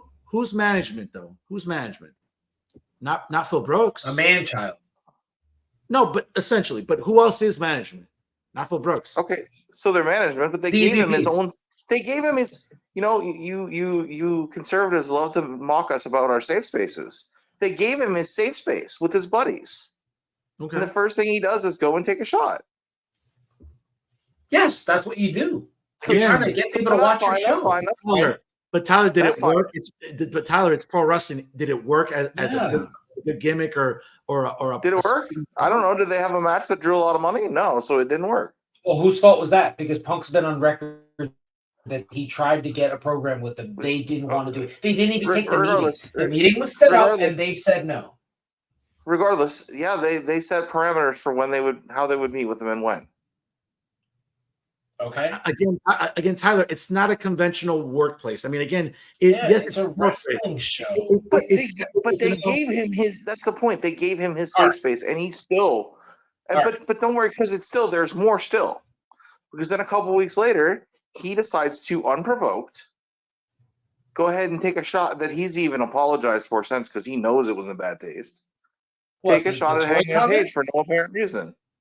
What, for not selling toys? That's a great comment. That's a great way to more people watch the show. Look, I love Hangman Adam Page. You Why know are that. more people going to watch the show because he makes fun of someone's action figure? Hey, man, it worked. People are loving it. But listen, and then after that, he goes ahead and assaults another coworker. So at some point, you just can't say and do whatever the fuck you want. Oh my God! You're crying to lose. Tyler, again, that's fair. But if we're talking about a conventional corporate structure, a traditional LLC, I'll concede the points to you all day and through the weekend. But the problem is that this is pro wrestling. And what do we learn? What do we learn? Going back, let's go back full circle. The Vince documentary. What happened when basically David Schultz stood up for his workplace? Right, he lost his job. Right, yeah, there was a corporate decision. Right, again, in a traditional setting, right, David Schultz is probably arrested. David Schultz is immediately fired. David Schultz is probably going to have to plead guilty. That didn't happen. Now, yes, WWF had to settle with ABC and John Stossel, maybe both or I don't remember. But the point is, it's not a traditional workplace. What happens in pro wrestling, it's overgrown men and women in a physical, testosterone, estrogen-filled workplace that gets antsy, that gets hostile, and gets combative. To think that these things have never happened in pro wrestling, yes, social media has amplified it. Yes, do you think that CM Punk is the first guy to go after a coworker when a coworker says something on camera? Can you imagine what Mid-South and World Class Championship Wrestling and Georgia Championship Wrestling? So we're talking the 70s and 80s. Is that 2023? Okay, so let's talk about something more recently. Let me jump in here for a second. Tyler, would you say that a promotion?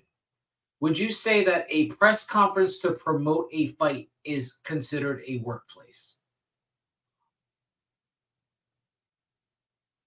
Would you say Jose Aldo versus Conor McGregor, when they were selling the fight and they had to do it at the press conference, there was no physical altercation? I'm asking you specifically about these fighters. When they're there, right, would you consider that a workplace? It's a work function, right?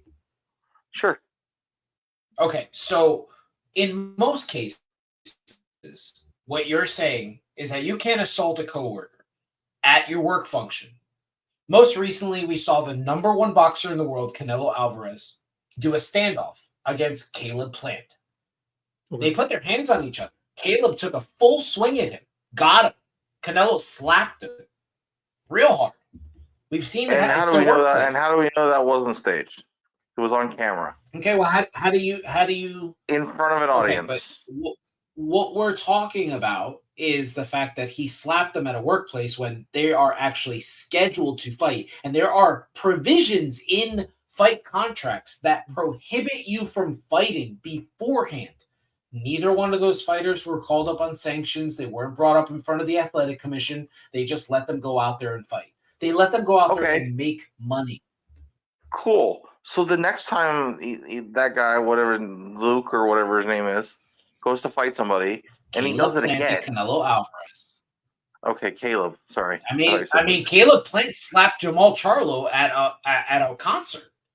That wasn't even staged. He just slapped him like full on. Like it happened. Like these fighters do it. Whatever. Like Conor McGregor threw a hand truck at a bus that Nurmagomedov was on. He didn't get fired. He didn't get fined. They let them make money. The point is, these guys hated each other. And they went out there and they made money. They sold for their business. And we had one guy who was willing to put differences aside and go make money. And then we had two children.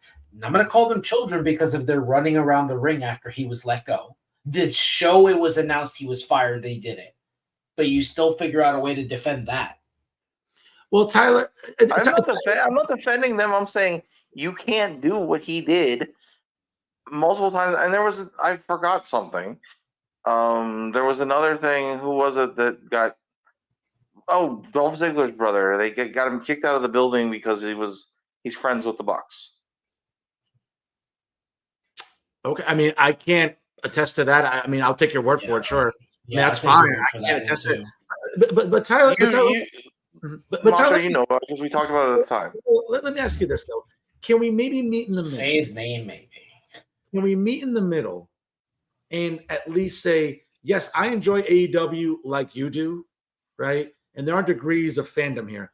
But can we meet in the middle and at least say that when someone like myself is critical of who oversees the company, again, let's be consistent, because if we're going to hate Vince McMahon about some interpersonal things, sure.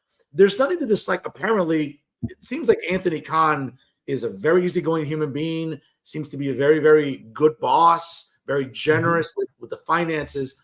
But can we at least meet in the middle that from a business perspective, yes, there's a never-ending well of money, so that at least that safety net is there. But can we at least meet in the middle that as a boss, forget about this incident with Punk and the Lollipop Guild and whatever else, and whatever other decisions he's made interpersonally with people not getting along. Can we at least meet in the middle that Tony Khan as a boss, as a businessman, perhaps leaves a lot to be desired? You can sign TV deals, that's one thing. But the idea about a product growing after 5 years or filling buildings, or maybe, again, kind of going down the rabbit hole of now having monthly pay-per-views. And again, I get it. They just signed a deal with Max. You're hoping that the pay-per-views are on Max because they're $50 a pop every month.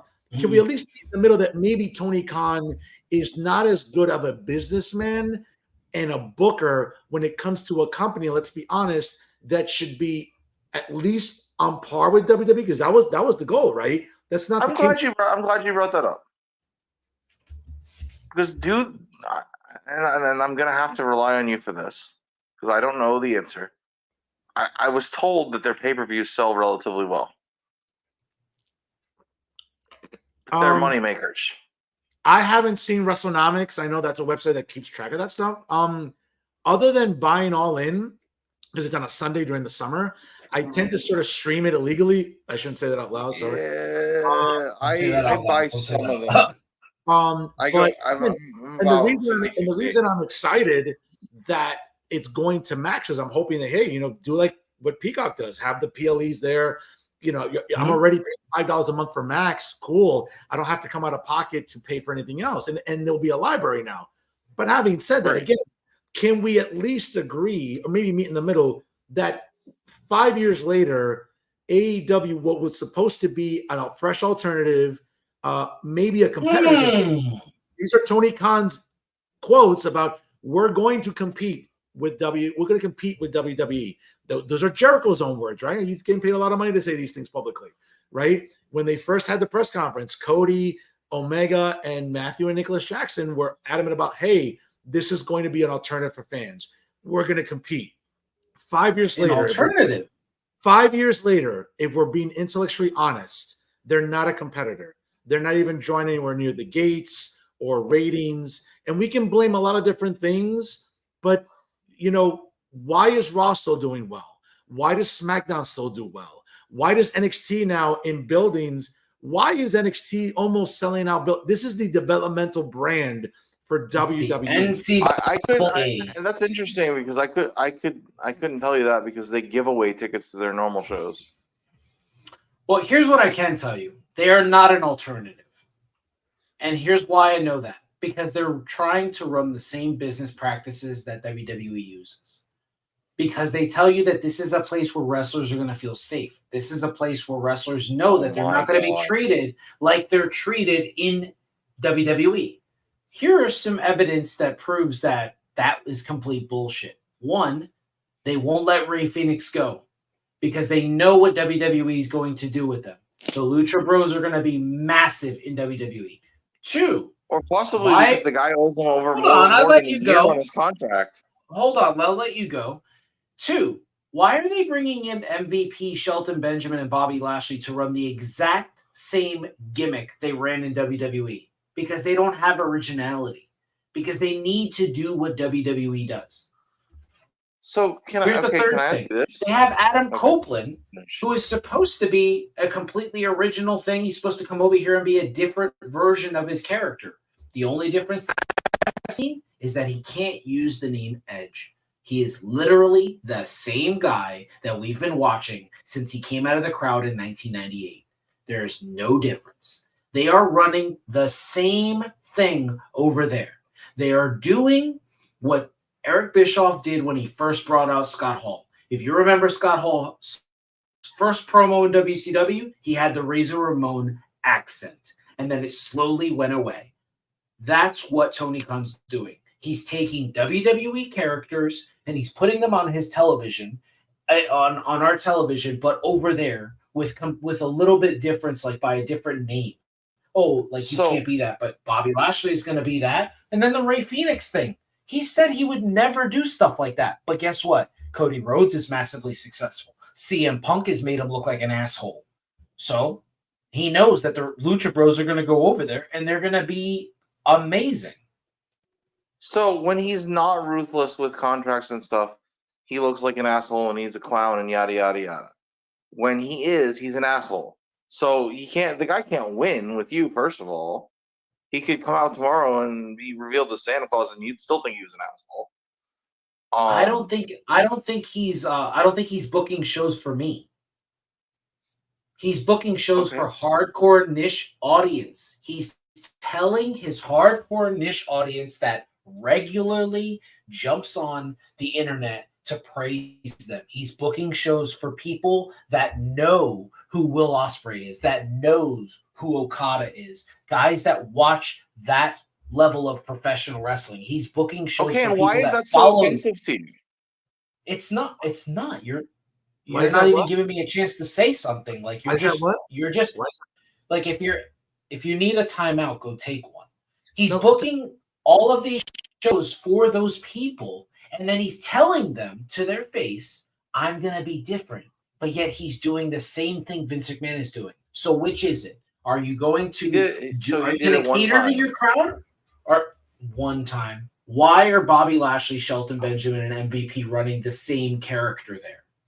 Why is Adam Copeland were you not crying like a week ago that why can't these guys be the Hurt Business?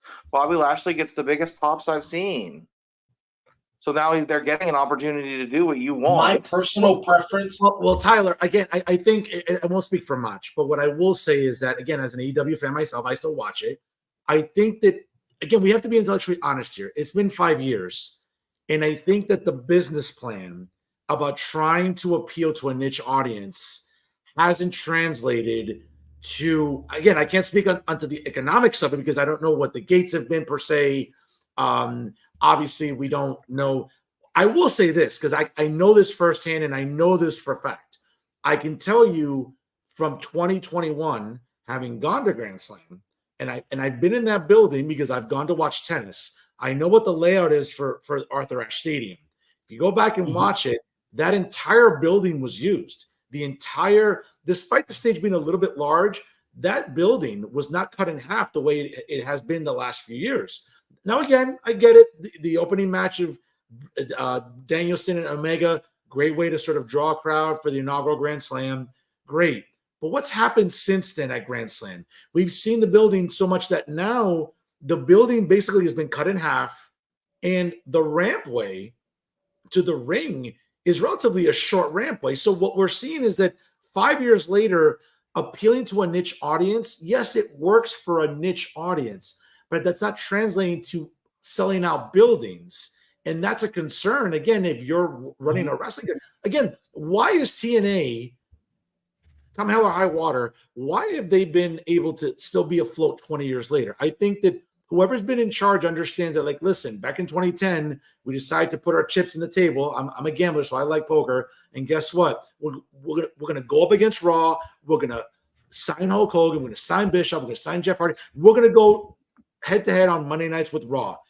What did they realize? After about 3 months, that wasn't working. They went back to Wednesdays, then to Thursdays. And guess what? 20 years later, they're still afloat. They understand that, hey, maybe we have to work smaller buildings. Maybe we need to do better with creative. Now, again, Vince, in his later years, we could question booking. But Vince was willing to evolve when it came to the product. Tony hasn't done that in 5 years. Let's be fair about it. He hasn't evolved. And that's the problem where I think fans and podcasters and dirt sheet people have these issues with Khan where, yes, you have this safety net of money. Your football club in England makes money, sort of the Jaguars. I don't know how. The Jaguars are atrocious. But they still make money, and they sell some merch.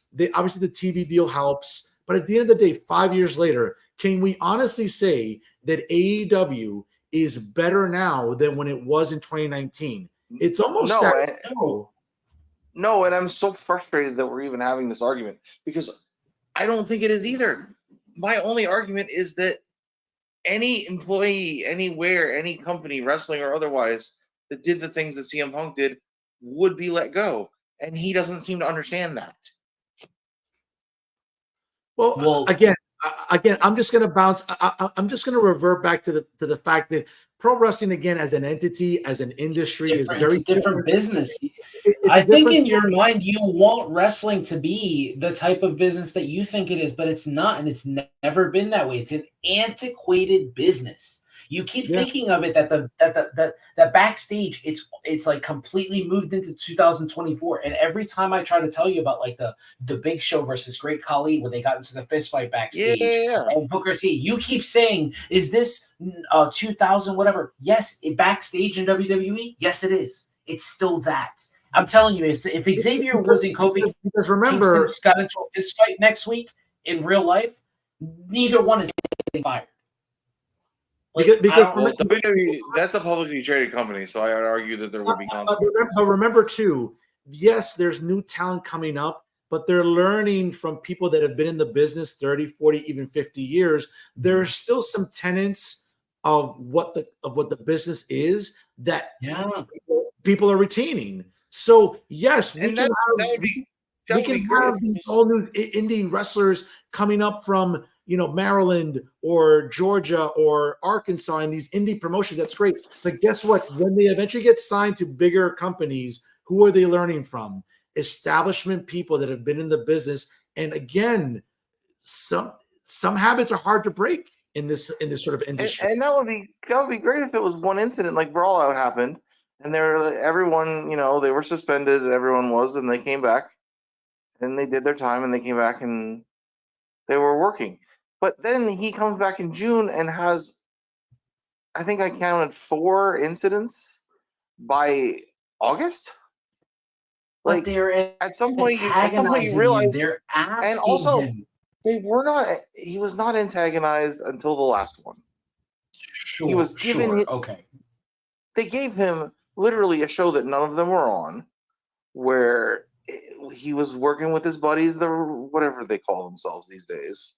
So Hangman didn't do anything to sort of premeditate some hostility intention? Not for the action figure comment. Punk even realized it was over the line, and he actually apologized for it. Okay, well then that should have been it. Hangman is an adult. Why do the Bucks need to get involved? But do you not think they didn't get involved? Do you not think at some point maybe it was realized he's going to keep doing this? Because he even admitted that he just wanted them to let him go.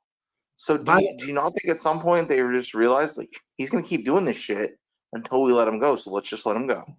Yeah, that's fine, but I wouldn't never let him go. I mean, look what he's doing. So you just hold him against his will while he just picks a fight a week? Yeah, fix it.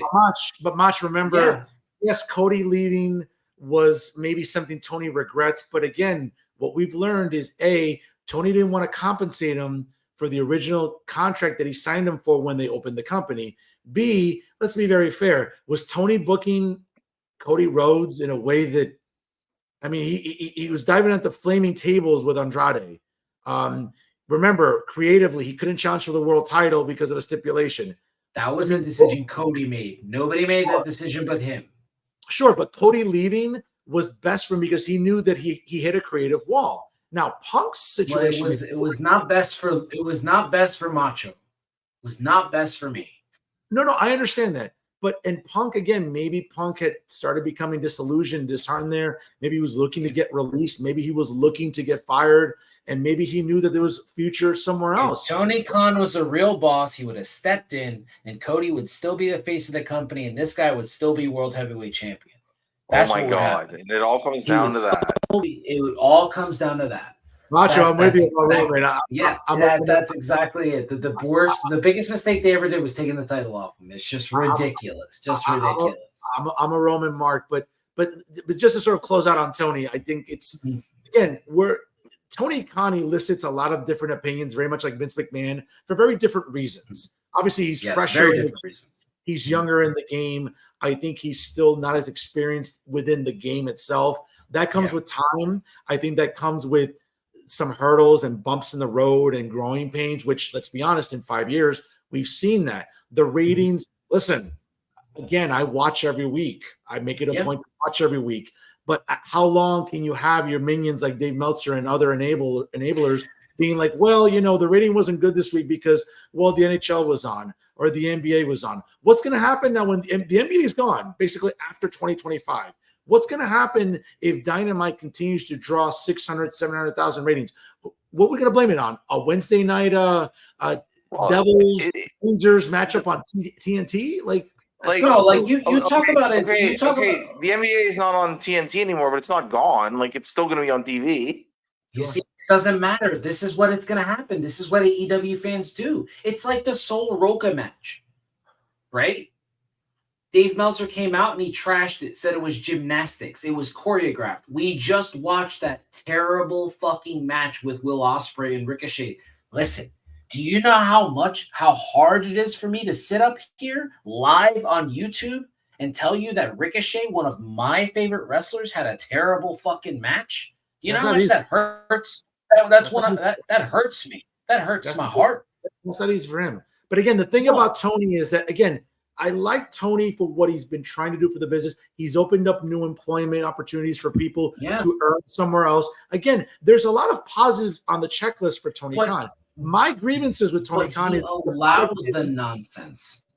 Well, listen, he doesn't seem like the most punitive boss. Case in point, 2005, Adam Copeland, Matt Hardy, real life tension because of pussy. Not the first two guys to ever fight over fucking ass. Not the last guys to ever fight over ass, okay? But the point is that what happened with Vince? Vince sat these two guys down and said, okay, I know you don't like it. Yeah, he fucked you over. Yeah, he fucked your girl. You should have kept eyes on her. Whatever the case may be. And guess what happened? We can make some money here. Now, was that first they fired Matt Hardy? Okay, but he brought her back. They brought him back. Now, was that feud as good as it could be? Of course not. And he gave him the win too. Sure. The point is the feud was not as great as it could have been long term, but the point was he sat him down and said, okay, do you want to cry and have interpersonal problems, or do you want to make money? And it just seems like Tony Khan, at least the body of work, at least the precedent is telling you that if you're faced with the same issue, Tony Khan doesn't seem to be capable of sitting two people down and being like, you know what? We can turn this into a hot angle.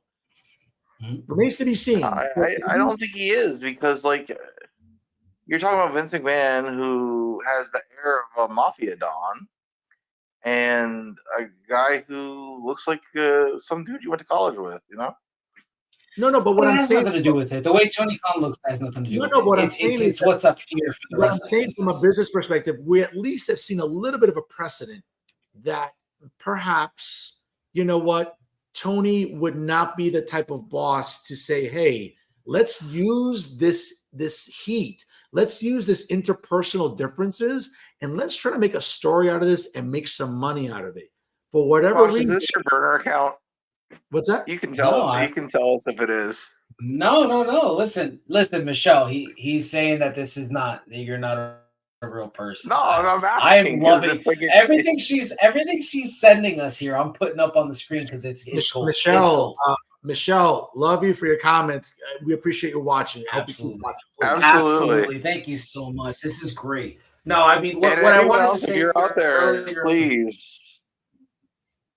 Yeah, trying to save time. I will make fun of you. But no, what I was trying to say about the Ricochet match is Dave Meltzer goes out there, he trashes Sol Roca, calls it a choreographed mess, and then he watches that match with Will Ospreay and Ricochet as they try to replicate the match they had 5 years ago, and he gives it 4.5 stars.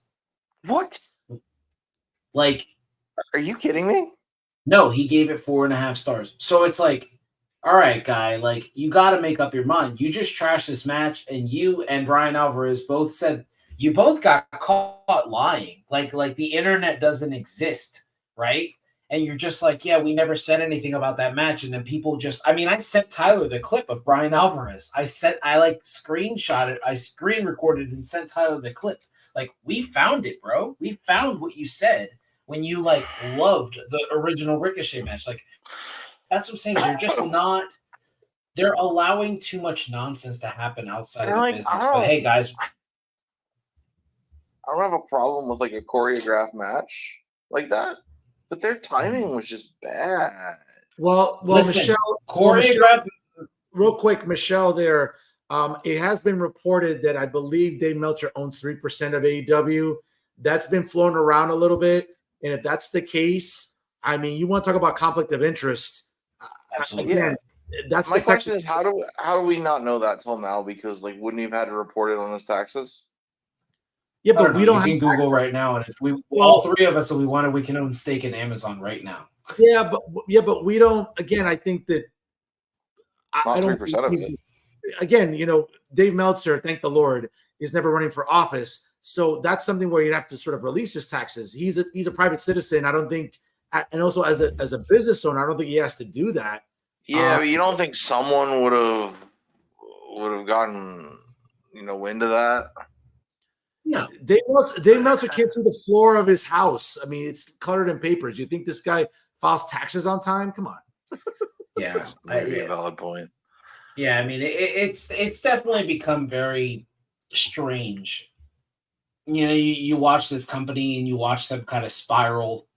I just wonder to myself, like when are they going to like fix it? When are they just going to be like, hey, man, we have this great opportunity. We have a brand new contract for $185 million. That's what it actually equates to, not 150. It's $185 million. And they have this opportunity to change the wrestling world for the better. And when they first opened the doors, that's what they did. I don't know. But what I'm saying is like, well, yeah, because I think they're losing Rampage. I think Rampage wasn't a part of the deal. But what I'm saying is like, when they first opened the doors, they changed wrestling the better. You still have the right people in the business, and you still have the right guys there. You still have people backstage. Your world champion is your biggest advocate. You have people that love this company. You have a guy like Dave Meltzer with a lot of sway with fans. They have the opportunity to fix these mistakes and to run the right type of show. And we're not asking for a WWE style show. You know why? Because the first 2 years of this company's opening the door, yes, the first 2 years of this company was a massive success because they ran the business correctly. They ran it their way and it was beautiful. Something happened over these past 3 years where it has just been flushed down the fucking toilet. Mach, by the way, in terms of Rampage being omitted from sort of future programming, don't be surprised. Again, we may never learn this, but let's be honest, from a business perspective, knowing that SmackDown's going to 3 hours in the new year, that's probably a smart move to like just not have that programming on Fridays and just sort of focus on Collision 2 hours on Saturdays and, you know, Dynamite. Well, I'm hoping Collision jumps off Saturdays because that's a pretty big mistake. Having it on Saturday is a pretty big mistake. Well, the problem especially is during the NFL season, because we have a handful of Saturday games coming up here in the next couple of months. But again, the problem is that, you know, not from a courtesy perspective, but do you want to go on Thursdays up against TNA? You're ready. Yeah, do you want to go? I want to. Do you want to go up against NXT on Tuesdays now that NXT is on the CW? They got NXT kicked off on Wednesday, so yeah, hell yeah, I want to compete with NXT. I would do. They competed with NXT tonight. I can't wait to see what the ratings are tomorrow. They were on at the same time. For the full 2 hours or just 1 hour? No, they were overlapping. Okay, well, okay. So it was like 8 to 10 for NXT and 9 to 11 for Dynamite.